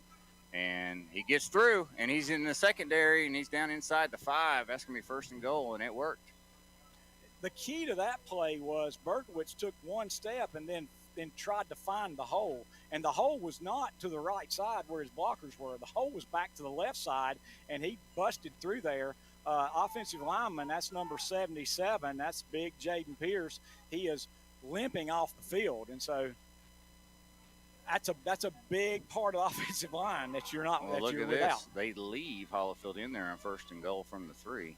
And he runs right behind the big guys and into the end zone for the touchdown. And that big package has worked tonight. That's the 3rd time they've run it. And Shelby takes a 23-7 lead on the No Malarkey Mr. Sparky scoreboard. Drew Hollifield with his 2nd rushing touchdown tonight, both of them from 3 yards out. Yeah, the last 3 touchdowns have been 3-yard runs, 1 by Forest Hills and 2 by Shelby. And Shelby's got to be careful there. There was a little bit of extra yeah, jawing. there was a lot of talking right there. And we saw that last week and resulted in some unsportsmanlike conduct penalties both ways. And Hollifield stays in to hold. Good snap, good hold, kicks up. It's got plenty of leg on it. And the Classic Ford PAT's good by Jack Berkowitz. And the Golden Lions lead 24-7 with 4:31 to go here in the third quarter. And now, Brent, how long do you think that drive was, time of possession? 5 minutes. You're close. Shelby got it with 9:12 left in the third quarter, and they scored with 4:31 left. So it was a 4-minute and 41-second drive. And the other thing, in the first half last week, Shelby was just didn't have the ball. It's the opposite. This time, Shelby held the ball for about 14 minutes of the first half, and Forest Hills only had it for 10, and now they've held it for almost 5 minutes of the 8 minutes here in the second half. And for Shelby to hold it for nearly a 5-minute drive is like a 9-minute drive for a normal team, because that's forever. Absolutely. For a team that scores typically pretty quickly. And so Shelby takes a 24-7 lead. That 3-yard touchdown by Drew Hollifield, that is sponsored by Numbers Tax and Bookkeeping of Shelby. And now a Jam and Jay's Pizza Factory kickoff for Jack Berkowitz, who's been great tonight with all touchbacks to this point. And it's good to see DJ Eskridge in there on the kickoff coverage team, who he was sick last week. And a good kick again will sail. Yeah, almost 7-8 out of yards the end deep zone. in the end zone. And Forest Hills again starts at the 20. And, Jack Berkowitz, last year he couldn't kick it to the end zone. And he went out in this summer and he worked and got that leg stronger. And that's 5 kickoffs in the end zone tonight. And coming into this game, he had 44. So he's almost got 50 touchbacks this year. Wow. 1st and 10 for Forest Hills on their own 20-yard line. 4:31 left in the third quarter. Shelby leads 24-7 on the No Malarkey Mr. Sparky scoreboard. And handoff, again, the big guy, Smith, and this time it's Jock Garnett coming up with a nice tackle. Yeah, with that big guy, you get somebody down around his knees and you get somebody to come in and finish it off, and that worked a lot better. It's going to be a 1-yard gain, 2nd down and 9 for Forest Hills. And they're just in a situation where, they're like Shelby this year. They've gotten the majority of their offense on the big right arm of quarterback Brady Hibbard, and he's just not there tonight because of his knee injury. It's Crowder, and he's going to play action and go up top. Got a man deep, and it's caught. That's Jarrell Boulder, who got behind the defense, and the only bad thing that happened there for Forest Hills is he couldn't keep his balance, Jeff. That would have been 6, but after the catch, he stumbled down at the 40. That was a really nice post pattern, and he got inside that safety and made the catch. And like you said, Brent, they could be kicking an extra point right now, but he just tripped. But it was a nice catch. So 1st and 10, Forest Hills. 39 yards. And in business, and now they're going up top again. Single covers right side this time, and a jump ball, and it's knocked away. I can't tell who's got the coverage over there. I think it's Camden McGill, who's always on that side. I think so. And Brent, I told you on the way up here, I think I saw them throw. I thought I saw them throw about 13 fade patterns, and there's another one. And and it was a really nice throw. It was a really nice throw, and it actually hit McGill's helmet.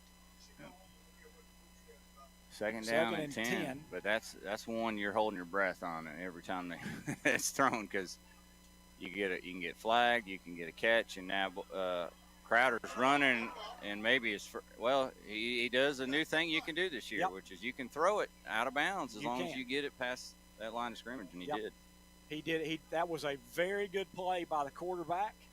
If he had done that before this year, it would have been a penalty. But that is finally. It took too long for them to make that common sense rule change. Yeah. So it's going to be 3rd and 10, and I just really don't know if Forest Hills will be punting again because they're down. They're down by 3 scores, 17 points. That's 2 touchdowns. Even with 2-point conversions, you still got to get something else. So, Adrian Wood hustles off the field, and play back to pass. They got the screen set up again. It's bobbled briefly by Davis, and that may have. He breaks a couple of tackles. He's still breaking tackles, Jeff. He's plowing forward. He's got about 8. So instead of 4th and 8, they're going to have about 4th and 2. And it looks like Anderson, number 3, is down on the field again. And this kind of looks like a shoulder or something. So if we had commercials, we would take a timeout right now. But Anderson was one of the guys on the tackle. And, Shelby, came up with 2 guys, and in a way, the 2 defenders kind of knocked each other off of the runner. And what a hard runner he is. What's his name again? Smith? Yeah, Ross? Christian Davis. Christian Davis. One thing you can say is that the running attack, the running backs are powerful for Forest Hills. 5'10", 215 for Davis.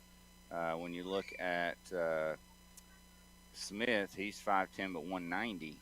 He's just a sophomore. Well, that's the second time that they've had a screen set up really nicely. And the first time, it was a perfect throw, and it looked like it was going to be a big gain. And then is that when T.J. Griffin came up from behind and made the tackle, holding it for 4 yards? This time, the pass was a little bit high, and so running back tapped it up in the air to himself, grabbed it, and then was pretty much immediately hit by 2 Golden Lions, but he kind of shrugged them off and picked up 8 yards. So it's going to be 4th down and 2. This would qualify as a huge play. 2:47 left here in the 3rd quarter. Shelby leading 24-7, but this is one of those momentum-changing plays right here, Brent Pascal. 4th and 2. Last time they elected to run it with Crowder, he got 1, needed 2. This time it's the same distance and down, and he's going to throw it, and it's the quick pass. It's complete. Then it's dropped. So is it fumbled or is it? The official from the other side comes in and signals it incomplete. So that's one. If it was pro football, I could see why it would be incomplete.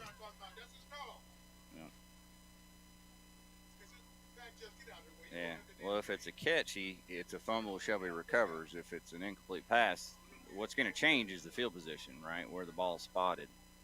And they're spotting it as if it was a catch and fumble. But now they're bringing it back as if it was an incomplete pass. So Shelby will take over at their own 32. 2:36 left. That was a really good play, and it was a good pass. It was just unfortunate that he wasn't able to hang on to it. And I'm not sure somebody didn't just pull his arm and not let him complete the catch, if you would. Late lineman, number 72, Terrell Williams, getting out there, and Shelby runs it, and Key breaks a tackle, bounces it to the outside. He's hit the sidelines. He's out of bounds, but it's a nice game. Yeah, it was a really nice run.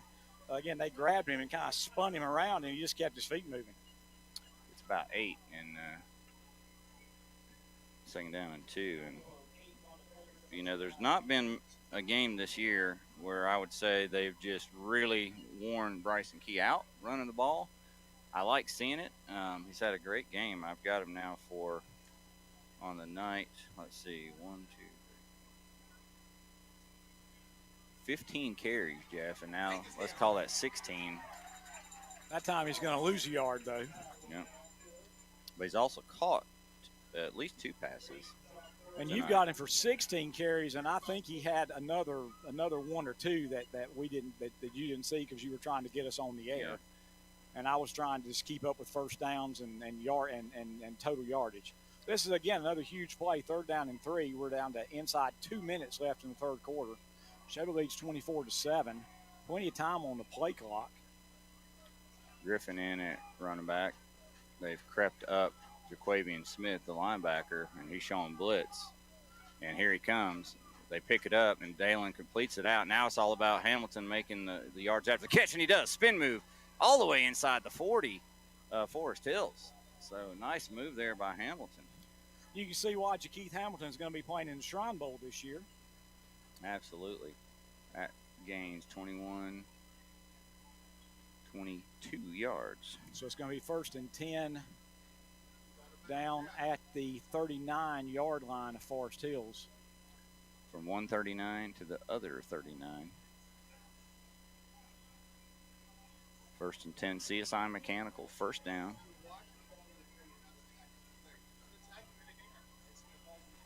Now Griffin back to the H-back spot.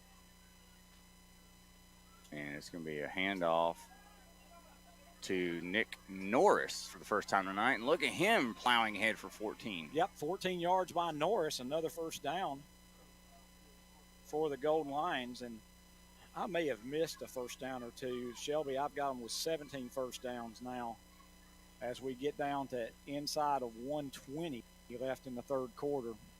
1st and 10, Shelby at the Forest Hills 25. And Shelby's in like full milk the clock mode. Yep. 103-13 on the play clock. They can take it down to about 51 seconds. They'll probably snap it a little bit earlier, and they do. Another handoff. Again, Norris. He gets popped. Yeah. I thought he was going to get about 3 or 4, and he got about a half. It was a good tackle. Let me see that number.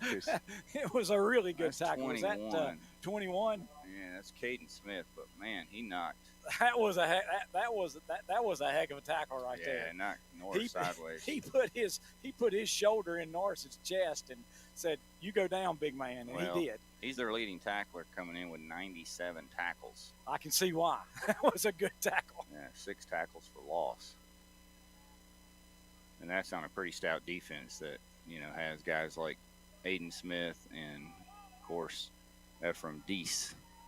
And now pass. And can't. T.J. Griffin tried to run before he had it. Yep, so that stops the clock. That's what really makes you ill because it's 8 seconds. Yeah. If he catches it, even if he doesn't get the 1st down, that's going to be in the 3rd quarter. But as it is, now it's going to be 3rd down and 9. And in TJ's defense, he hasn't really played a lot of wide receiver this year. I think I agree. 3 catches, but I think he would like to have that one back. No doubt. So 3rd down, 10. Well, let's call it 9. Because they did give, looks like they gave. Yeah, they gave Nick a yard instead of a half. Yeah. And lead a throw, and he gets all kinds of pressure. Steps out of it, completes the pass to Key out in the flat, and he's got room to run, and he's down to about the 11-yard line, 1st down. I'll tell you what. Call it the 10. I have not seen Dalen Lee get out of tackles like he has tonight. That's going to be the end of the 3rd quarter. Golden Lions have the ball 1st and goal, probably on the 10-yard line, and that's the worst 1st and goal to have because you got to get all 10 of it. But I'll tell you what I've noticed tonight is if you find something you haven't really had much of this year, how about throwing to the running backs? Shelby doesn't do a lot of that. They have thrown to the running backs and they've been successful, but they haven't done it more than one, a throw here and there every couple of games. And tonight with Key, he's already got 3 catches for 54 yards out of the backfield. That could be a real weapon if you choose to start using that as a 5th receiver. You better believe it. And when you lose a lot of yards, from one of your wide receiver positions, we've got some really good JV players, and but those JV players have gotten their yards, with another quarterback. Yeah. And so those guys are on the same page with another quarterback, and you got Dalen, who's been throwing to another group of receivers. Now I got to say, Mylan Daniels, the last 2 games, he has done a really nice job. He stepped forward and made some nice plays, and it's nice to have Eli Falls back tonight. But you're right, so many passes out in the flat, and it's been there. Yeah. 1st and goal, ball at the 10. They got to go all 10 yards, but they do have a 17-point lead as we start the 4th quarter here on the No More Larky Mr. Sparky scoreboard. And so here we go. Lee in the shotgun, Key to his right. Key goes in motion, and Dalen's going to keep it, Jeff, and he's going to get about 4, maybe 5. Yep. Haven't seen that play all year. You know, where you, and now there's an injury, and that looks like a Forest Hill player on the ground. So injury timeout there. While we're doing that, I'm going to try to update you with some scores the best I can. And we'll do that as soon as I can get to the right screen. All right, we'll go Class 2A.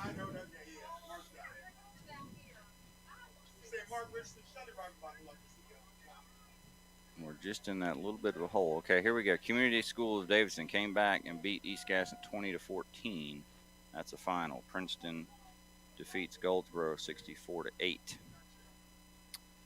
see if I can get a few more area scores. East Surrey, who's the number 2 seed, they won 42-0. Bunker Hill 41-8 over East Davidson. Wallace Rose Hill 67-32 over Kinston. Let's see if I can get you even closer to home. Lincolnton over Randleman 21-14 third quarter. Maiden 48-20 over Polk County. Salisbury 28-16 over Brevard. Let's see. Chase, we know that's a final, 56-14 over North Wilkes. Monroe 49-6 over North Stanley. Burns 62-13 over Moorhead.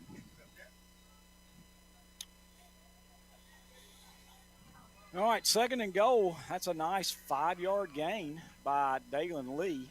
11:50 left, and they should start the clock. They're saying go ahead and put 40 seconds. Shelby could really milk some clock here if they wanted to, but they're already down, and they're in the Wildcat formation again. Yeah, Drew Hollifield back in there from the 5, and this time the defensive end gets in there a little earlier than he had been. And it's only going to be like a 1-yard gain. So that's going to put it down 3rd down and goal at about the 4-yard line. The ball's on the right hash. Yep, didn't get a lot there. Well, he didn't get a lot because there wasn't a hole there. Like you said, that defensive end came in hard. And again, Shelby stays in the Wildcat. There's just one receiver out here, and it's Hamilton. But you got to watch out for T.J. Griffin leaking out there, and he's going to run it. And this time he runs wide right, and he's into the end zone. Drew Hollifield, 3rd rushing touchdown tonight. This one from 4 yards out. The other 2 were from 3 yards out. And Shelby extends the lead to 30-7 on the No Malarkey Mr. Sparky scoreboard. 10:52 to go here in the 4th quarter. Jack Berkowitz in for a classic Ford of Shelby point after.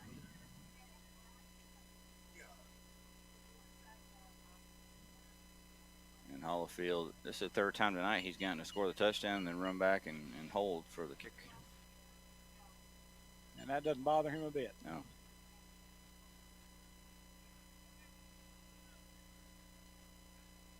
Snap, hold, kick.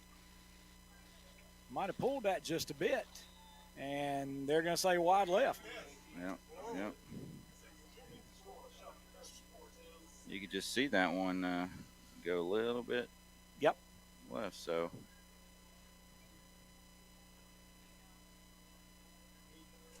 Shelby leads 30-7 with 10:52 to go, and now Berkowitz will run back out for a Jam and J's Pizza Factory kickoff. And Shelby's had the ball 2 times in this 2nd half. They held it for 4 minutes and 41 seconds, scored a touchdown, and held it for 3 minutes and 44 seconds and scored a touchdown.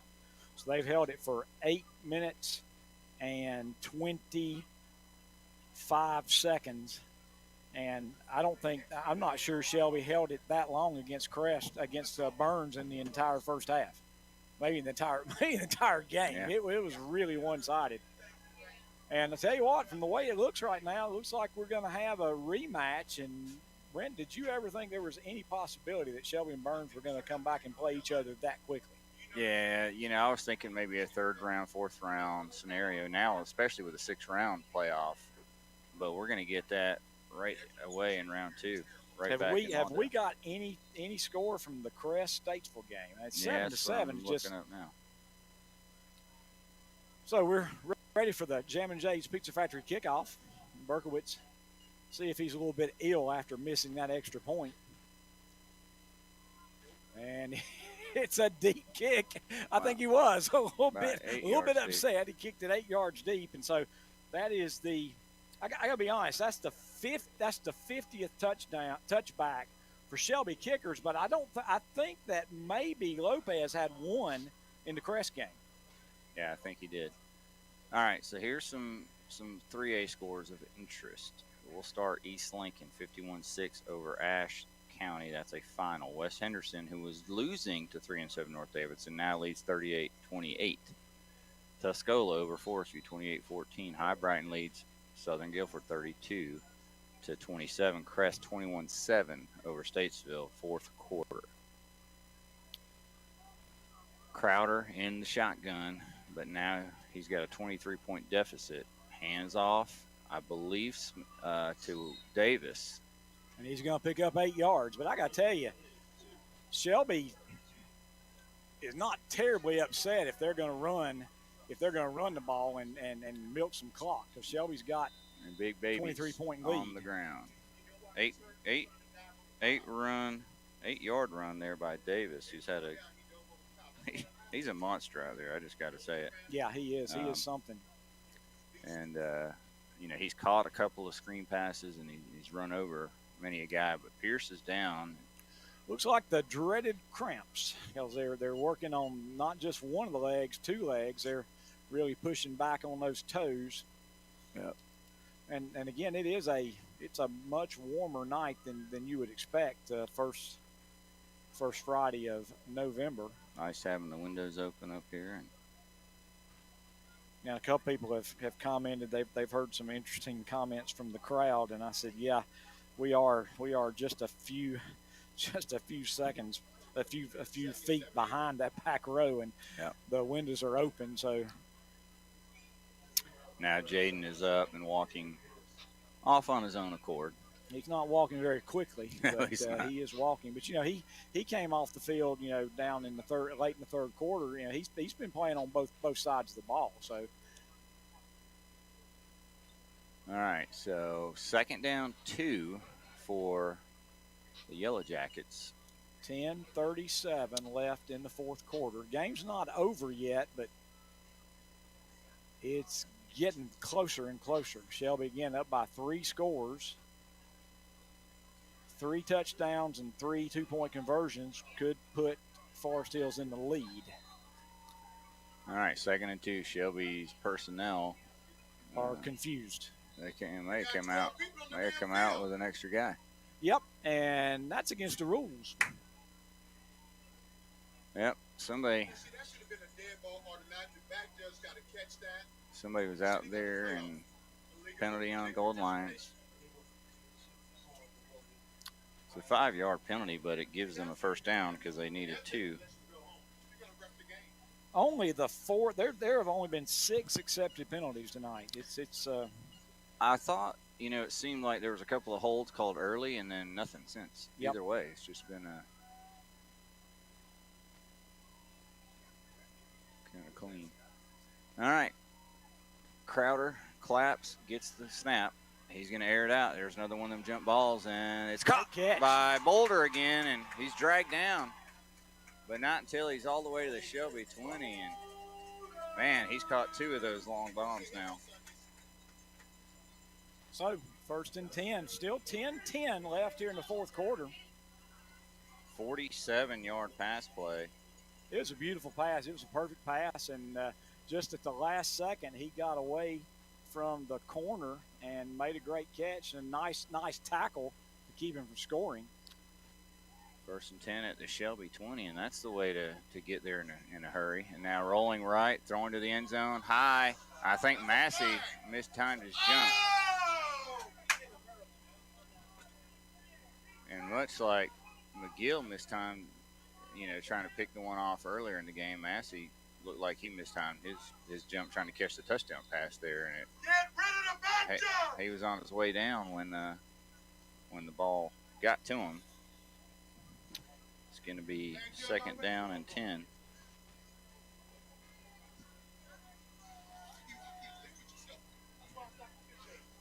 All right, so it's going to be a long incomplete pass. It's 9:55 left here in the fourth quarter. Again, Shelby leads 30-7. Forest Hills threatening at the Shelby 20.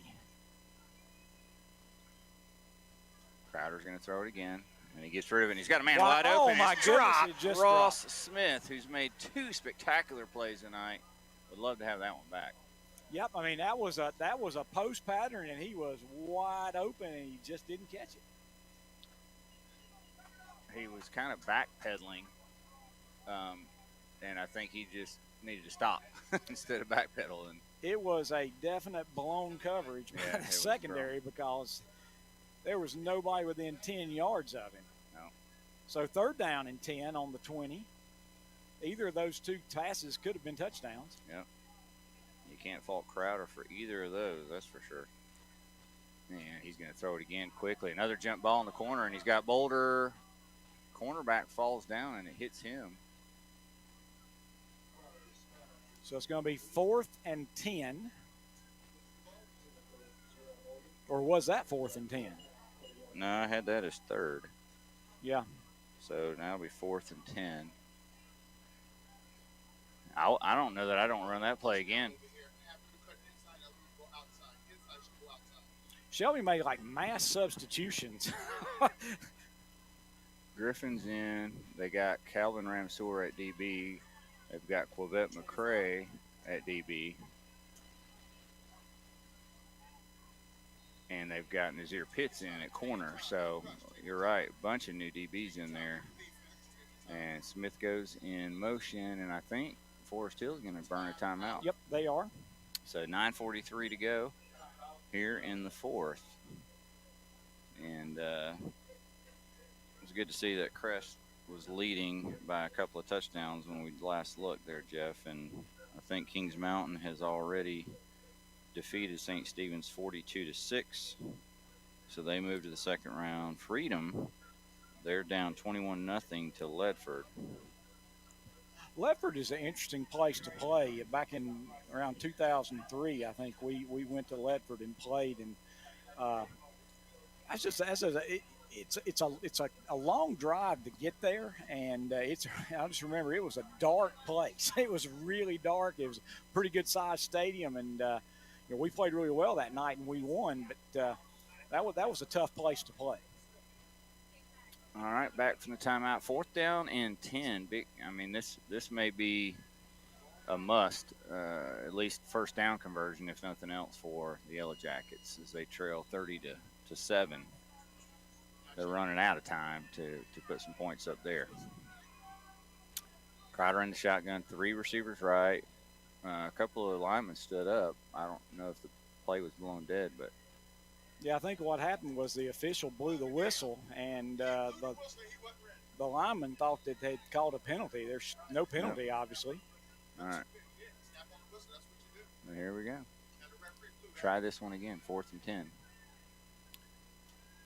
Back to pass. He steps up, and there's nobody there. He's going to run for the first down, and maybe for the touchdown. He's at the 5, cuts it back in, touchdown, and that time Shelby went with so many deep guys that Crowder ran all the way in from 20 yards out. Touchdown, the Yellow Jackets. And they closed the gap to 30-13, and now you got to wonder, will they try to go for 2 and get within 15? They don't have to go for 2 yet because they could get the extra point and still get 2 touchdowns and 2 two-point conversions and tie it. They're short a man on the offensive line, so they're trying to get another man in there for the point after. I think I used to get to count the players. Jeff, that was one of my duties in the. Yeah, generally that's the thing you ask your kicker to do. Mm-hmm. Sometimes you ask the holder to do it. Yeah. So it's not over yet, sports fans. It's 30-13, 9:34 left. Moreno in, and this one doesn't look pretty, but I think it's no good. Wide right. So now that could be a killer because now it's a 3-score game still. As both teams miss an extra point. So it's a 17-point Shelby lead with 9:34 to go, and you hope if you're a Shelby fan it doesn't come down to that, Jeff.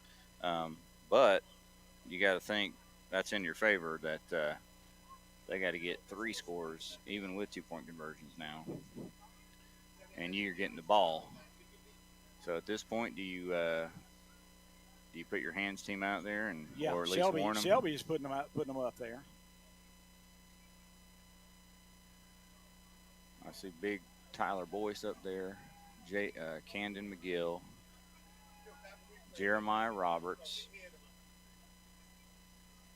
Drew Hollifield, and Bryson Key are up there on the first line. And you got Norris, Eli Falls, and Cam Anderson right behind them.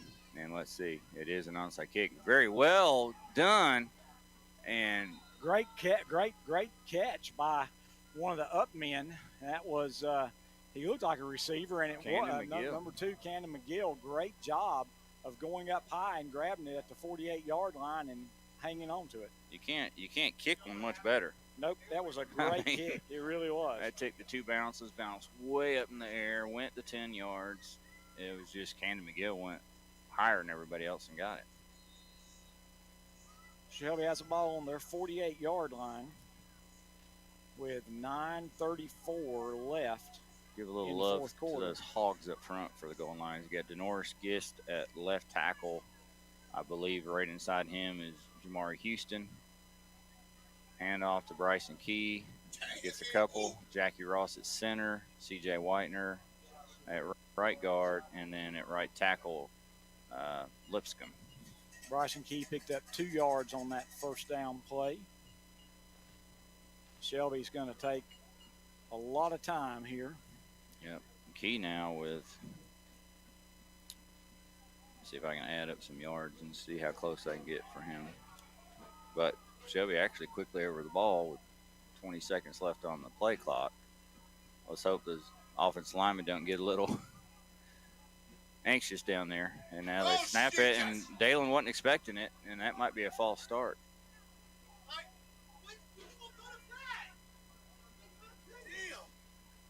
So they snap it. Dalen wasn't ready for it.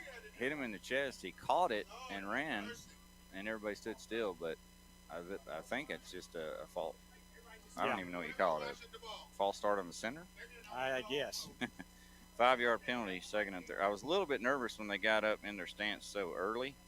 And then, 20 seconds is a long time to get down with your hand on the ground. So 2nd down and 13 after the penalty, and now Nick Norris is fake, and then Lee keeps it, throws it backwards to Keith Hamilton. That's a lateral. Yeah.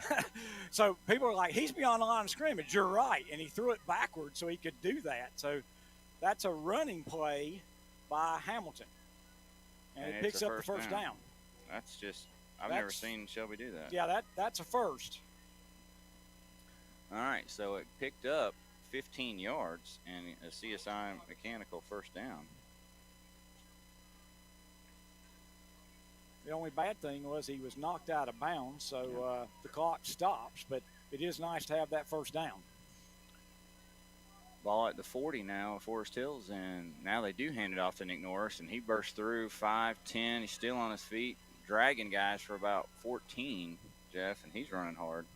That is the 20th first down for the Golden Lions tonight. 6 in the first quarter, 6 in the second quarter, 6 in the third quarter, and then 2 in the fourth. Is that a timeout by Forest Hills? It is. So Norris picks up 14, so he's picked up 14, 1, and 14 on his 3 carries, so he's got 29 yards. I was going to go back to Key.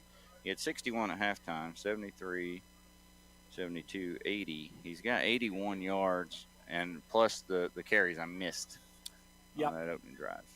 And I don't think he had anywhere near 20 yards on those ones that you missed, but that's a good night for him. I believe Forest Hills has 1 timeout left. I think that's what the scoreboard says as well. Says Shelby with 2. And okay, let's get some 3A score updates for you. Well, we have a chance here, so this is a weird score. Hunt 3-0 final over Smithfield Selma. West Rowan 35-7 over Franklin.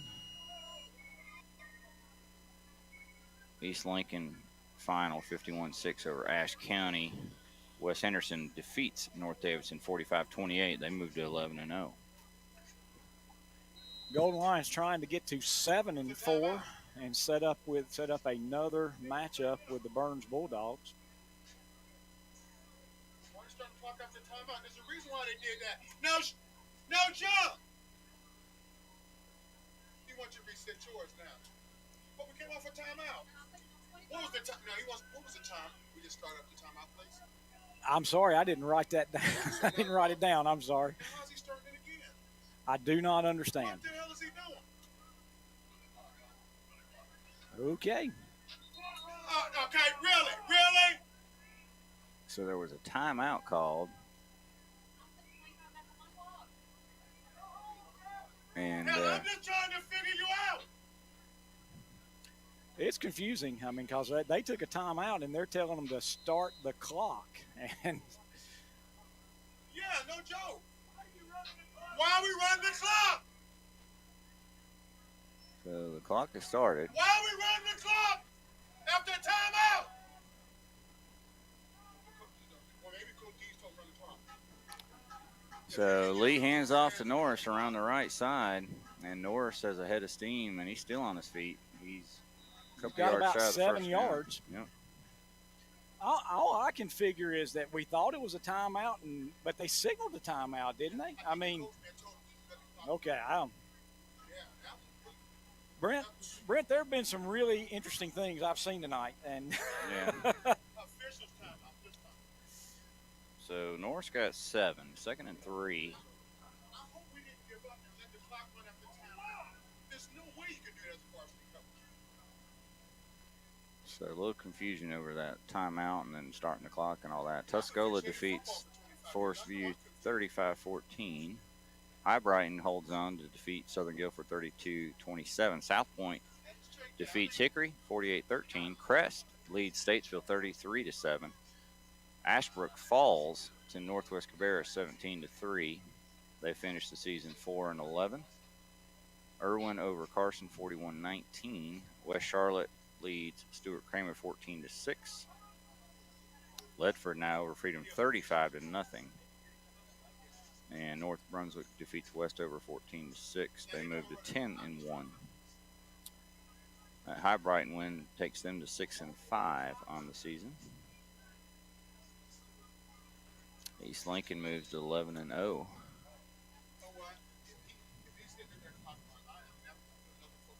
It's 35-7 West Rowan over Franklin. all right, all manner of confusion. The clock is running again. We're down to inside 7.5 minutes to go. 2nd down and 3. And Norris gets the handoff, but he was tackled simultaneously. Yep, big number 5 hit him right in the mouth, and the ball was fumbled out the side, but Dalen Lee, quick as a cat, jumped on it. The ball's going to be back at the 21-yard line, so that's going to be 3rd down and about 5. Clock still running. That's quite a shot that Norris took. I'll say. He got up as if to say, hey, I take your shot, but Did he go off the field? he is out and Key is in. But they've now got Tyler Boyce in there at tight end, as well as Nigerian Wood. So it looks like they're going to run a 2 tight end set. Now they got an empty backfield, and Lee's going to throw. Bryson Key's one of the intended receivers. Now he's going to step up in the pocket and run, and he's going to run for the 1st down and then some. And he's finally dragged down, but inside the 10, this is going to be 1st and goal. I'll tell you what, this has got to be a career rushing total for quarterback Dalen Lee. Yep. So down to the 9. That's a 22-yard run. Does that sound right? No, I think weren't we? I don't know. It was a long run, but Yeah, it wasn't that far.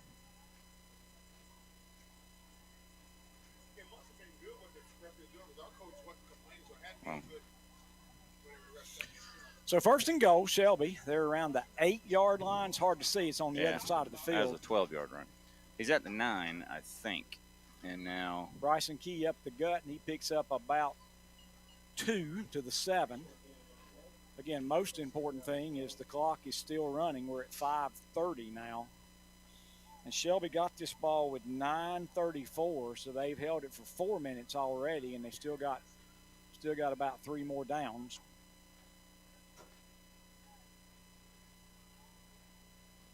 So second and goal. They're not in the Wildcat, so they're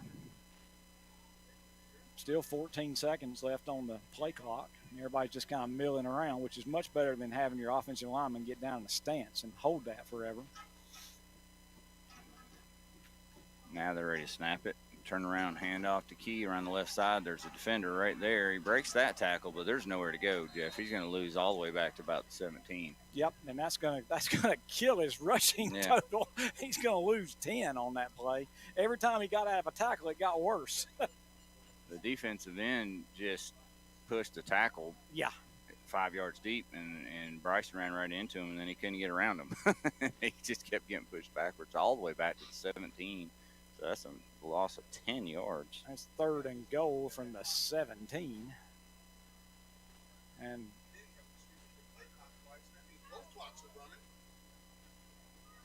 all right, so here we go. Third down and goal. Ball at the 17. 4:08 clock running. Griffin's in there. And Boyce on the left side. It's going to be a handoff to Key. Nowhere to go. He gets a yard at tops. Now, do you go for it, or do you bring in Burko to try a field goal? Well, Forest Hills is going to take their last time out.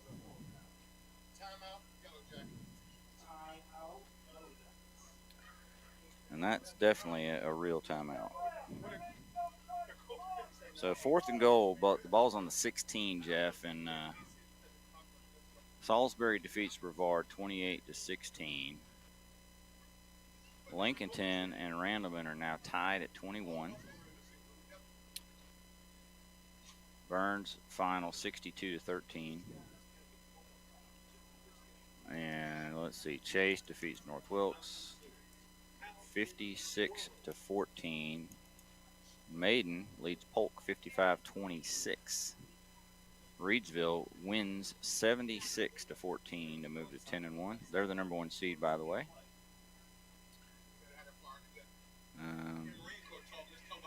Final Wallace Rose Hill 74-32 over Kinston, and that's a football score, not a basketball score. And East Duplin put 71 up on the board against North Pitt. They win 71-16. So fourth and goal from the 15. There's still 3:45 left, but Shelby's held the ball for about 5 minutes on this drive. And with it fourth and goal, there's no reason not to throw it. All right. So fourth down and goal, ball at the 16. They've got Boyce in there at H-back, 3 receivers, and Key. Lee's going to throw it. He's going to go jump ball, right corner, and it's knocked away. And now flags come out. I think they're going to call a pass interference. The thing to remember is it's not automatic first down, so it's going to be fourth down again. Yeah. I thought it was a horrendous call. Yeah. It just looked like a really good coverage and a really good play, and so it's going to be half the distance to the goal line. Shelby's going to still have the ball, but it's going to be on the. It was good coverage. It was slightly underthrown, and the safety came over and even knocked it away. So if it's a pass interference, that'll put it down to the 8-yard line. So it's still going to be fourth down.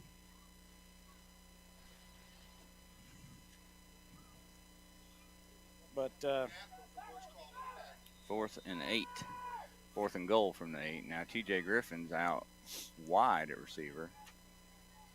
That call was right up there with the muff punt non-call. And now Lee fakes it left, rolls right, bootleg. He's going to throw it on the run, and either picked off or incomplete It's incomplete. So that'll turn it over on downs, but Shelby did what they wanted. They ran it all the way down to 3:39 to go, and Forest Hills will get it, but they got a long way to go. Shelby held that ball for 5:55 before turning it over on downs.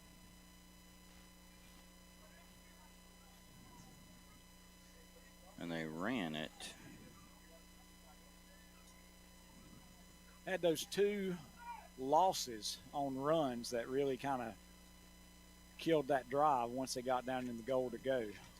So Forest Hills has it on their 8. 3:39 to go. Brent, this game has just dragged. Sure has.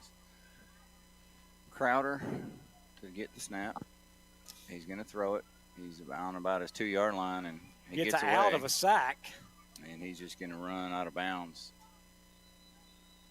Yeah, it looked like for a second I thought he was going to be close to a safety, and then he comes running out of the pile of people and ends up getting some positive yardage. Not a lot. He picked up maybe 2 yards. He did stop the clock, so the clock stops with 3:31.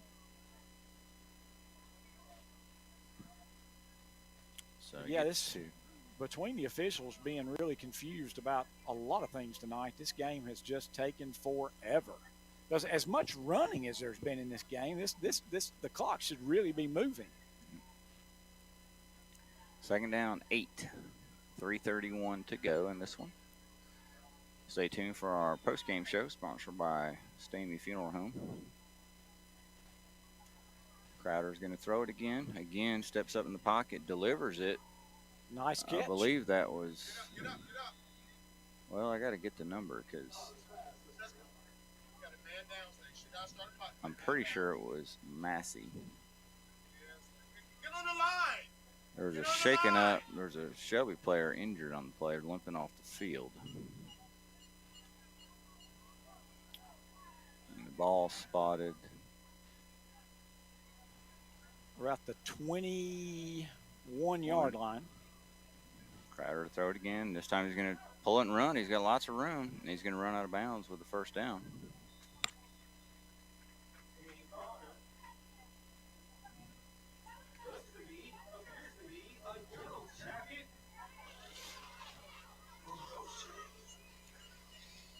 .304 left here in this ball game. Shelby leads 30-13, and right now it's just a matter of what the final is going to be. 13-yard run there by Crowder. 1st and 10 at the 34. He got out of bounds as well.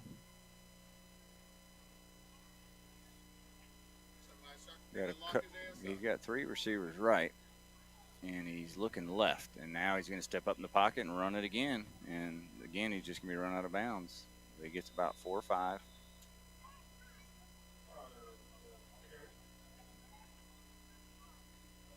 Clock stops with 2:56 to go. He's going to get a gain of 2. Second down and 8. Isn't that right? It looks like it's on the 36. It looks like the. Yeah. I think they got to move the marker back here. 2nd and 8.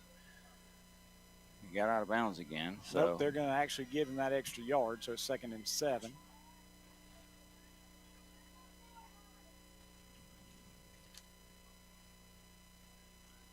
And he's back to pass again. Rush comes from the outside. It's the screen set up. This time it was finally really played well. And that was Drew Hollifield. Absolutely. It's a huge tackle on Boulder. It's going to be a loss. It's going to be a loss of 3, so it's going to be 3rd and 10. And probably the most exciting thing, the way this last drive's gone, is they stayed in bounds. So the clock continues to run. And by the time they're able to snap it, we're going to be closing in on 2:15 to go in this ball game. And that was a heck of a play, a 3-yard loss back to the original line of scrimmage. And the clock keeps moving with no timeouts left for the Yellow Jackets. Crowder's going to throw. He airs it out. It's caught. And that's Ross Smith again. He breaks a tackle and gets to the Shelby 39. And Smith is, aside from that one drop of a sure touchdown, he's had a heck of a game. Call camera, hustle to the line. Oh, you kidding me? Come on, guys. Yeah. 26-yard pickup, by the way, on that play. CSI Mechanical first down. We're inside 2 minutes to go. Again, Shelby leads 30-13. Forest Hill's trying to get another touchdown, put some window dressing on this game, not unlike the way Shelby did last week against Burns. Crowder to throw. Again, steps up, and there's nobody there for Shelby, and he's going to run, and run out of bounds for a gain of 5. 1:37 left. Well, I'll tell you what, Brent, the missed point after touchdown, took the last bit of kind of excitement, because if it's 30-14, they score a touchdown, get a 2-point conversion, and what an awesome onside kick they had. I mean, this game wouldn't be out of control, but it would have to be, well, we've seen a lot of weird things tonight, but I don't know if we could see weird enough to get 3 scores in this amount of time.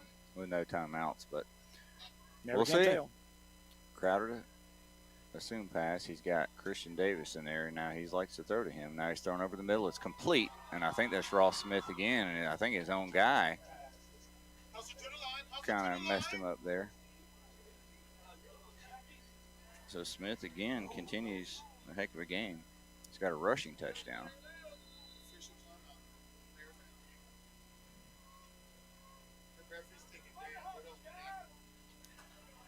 $1:30 left. So that's a 15-yard reception. CSI Mechanical first down. And yeah, I've got Ross with 3 catches now for 66 yards. And a rushing touchdown of 3 yards. Shelby shuffling players in and out just about every play.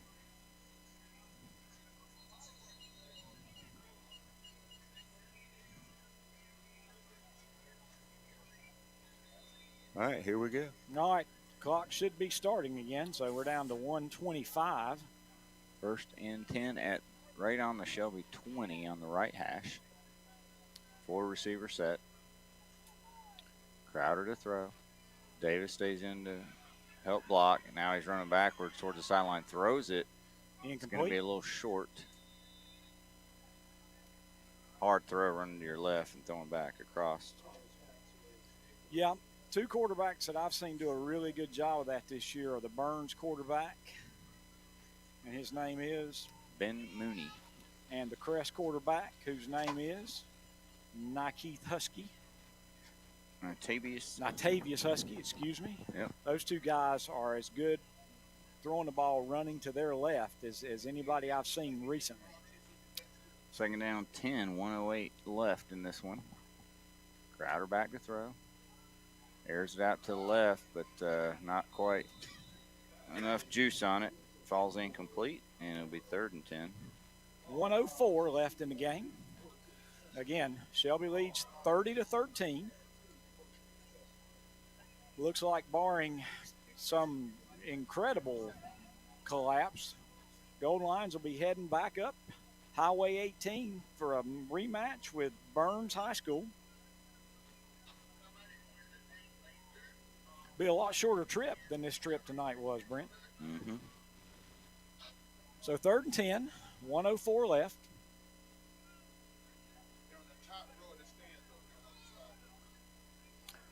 All right, Crowder again to throw. This time he rolls right, and he's just going to pull it in and run with it, and he's going to be forced out of bounds by Drew Hollifield after a gain of about 3. So that's going to be 4th and 7. We're finally inside a minute to go, 58 seconds left.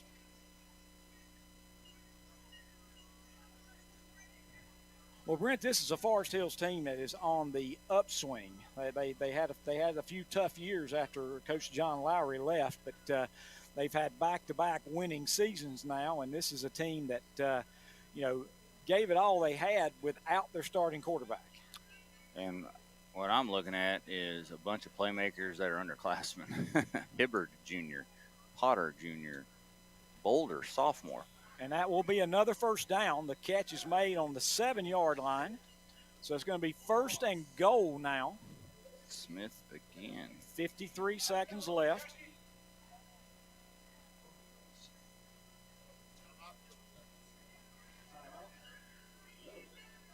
Okay. I thought they were out of timeouts.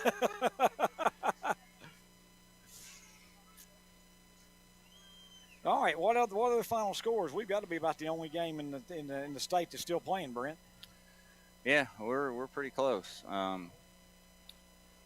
Let's see what I can get for you here.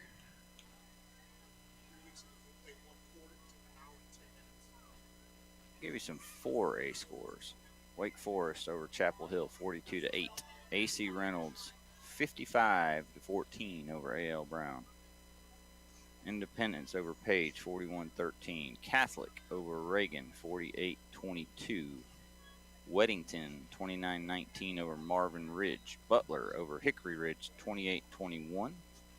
Mount Tabor over Asheville, 28-26. Rollsville over Overhills, 41-16.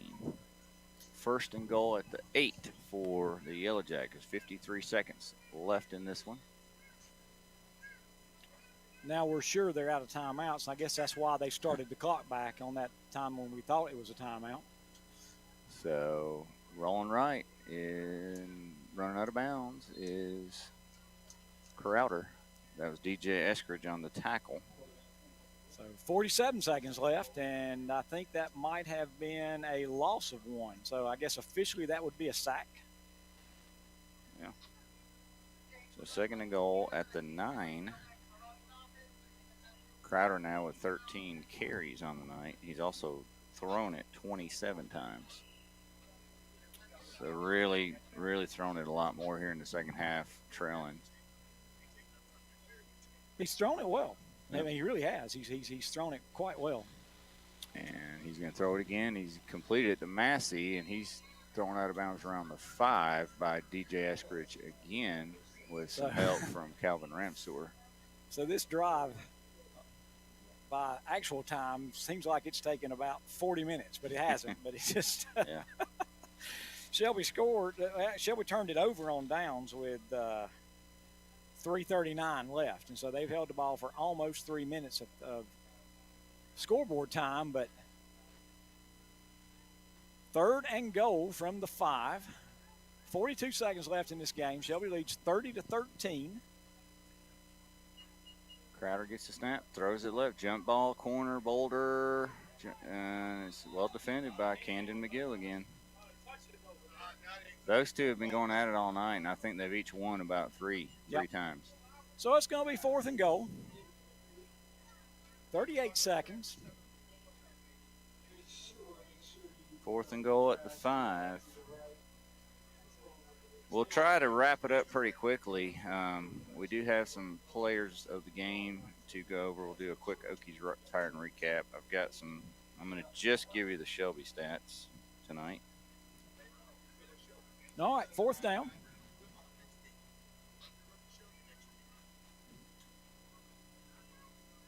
Pass is complete, and he stopped shy of the end zone, so that will turn the ball over. Shelby will take it. He signaled incomplete. I think it was like he signaled he didn't get in the end zone, like it was a 2-point conversion. And so Shelby's going to have it on their 1 yard line with 29 seconds left. And Shelby's going to take a timeout because this is you can't just snap that back in the shotgun and down it because it's going to be 2 points.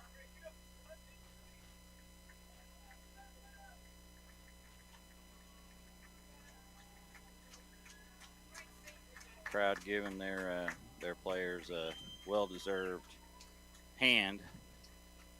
Yeah, again, cannot overemphasize. Forest Hills came into this game missing their quarterback, and they played their backup quarterback, who's one of their good running backs, and he really did a nice job. Golden Lions played a pretty solid game tonight. The referees were concerning to both sides. Both sides found a lot of interesting things that the officials were calling, but when it's all said and done, Shelby will come out of this with a win. It's just, again, a question right now is I haven't seen Shelby take a snap under center all year. So what do you do here on your own 1 yard line?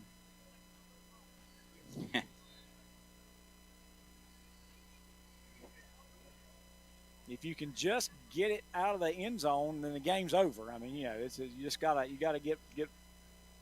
And he did. He took it under center, and he's going to get about 4 yards. That's going to be Dalen Lee going to pad his rushing stats, and that will be the ball game. So one snap, and Shelby can let the clock run out. Shelby will move to the second round over at Lawndale and take on the third seed Burns Bulldogs in a rematch of last week's conference championship game. Forest Hill's season ends at 9-2 after a heck of a season, but like we said, awfully young. Brady Hibbert starting quarterback, a junior. The backfield of Rodney Smith, who is a sophomore, and Christian Davis, who is a senior, but the sophomore Smith. And then at receiver, you got Ross Smith, a junior, Jarrell Boulder, a sophomore, and Potter, a junior, and then Massey, a sophomore. Those are pretty special. Let me go over real quickly the Okies Titan recap of the game. With 7:13 left in the first quarter, Berkowitz a 36-yard Jack Berkowitz a 36-yard field goal. Shelby led 3-0, and that would be a lead that Shelby never gave up. With 26 seconds left in the first quarter, Mylan Daniels a 22-yard pass from Dalen Lee. Berkowitz's point after, and it was 10-0 Shelby. With 3:03 left in the second quarter, Ross Smith a 3-yard touchdown run. Gail Moreno the point after, and it was 10-7 Shelby. With 17 seconds left in the half, Drew Hollifield a 3-yard touchdown run. Berkowitz's point after, and at halftime, the Shelby led 17-7. With 4:31 left in the third quarter, Drew Hollifield another 3-yard touchdown run. Berkowitz's point after, and Shelby led 24-7. With 10:52 left in the game, Drew Hollifield a third touchdown run, this time 4-yard run. The point after was wide to the left, and Shelby led 30-7. And then with 9:34 left in the game, Gabe Crowder had a 20-yard touchdown run. The point after was wide right, and that made it 30-13. And what we had after that was two ridiculously long drives that did not score points. One by the Golden Lions and one by Forest Hills. And that's the final, 30-13. Shelby will move on to meet a 10-1 Burns team who they just lost to last week by a score of 27-14. Shelby had 21 first downs. They were guilty of 5 penalties for 29 yards and had 2 turnovers, an interception and a fumble. Forest Hills had 16 first downs. They were guilty of 3 penalties for 34 yards and had no turnovers. All right, let's run down the stats. We'll just do your Shelby Golden Lions. Rushing tonight, leading rusher was Bryson Key, 20 carries for 74 yards. How about this? Dalen Lee, 7 carries, 59 yards. Nick Norris, 5 carries, 34 yards. Drew Hollifield, 5 carries, 20 yards, and 3 touchdowns. And Jakeith Hamilton, 1 carry, 15 yards. Lee was 11 of 24 for 188 yards, 1 touchdown, 1 interception. Hamilton, 4 catches, 78 yards. Bryson Key, 3 catches, 54 yards. Mylan Daniels, 2 catches, 28 yards, and a touchdown. TJ Griffin, 1 catch, 17 yards. And Eli Falls, 1 catch, 11 yards.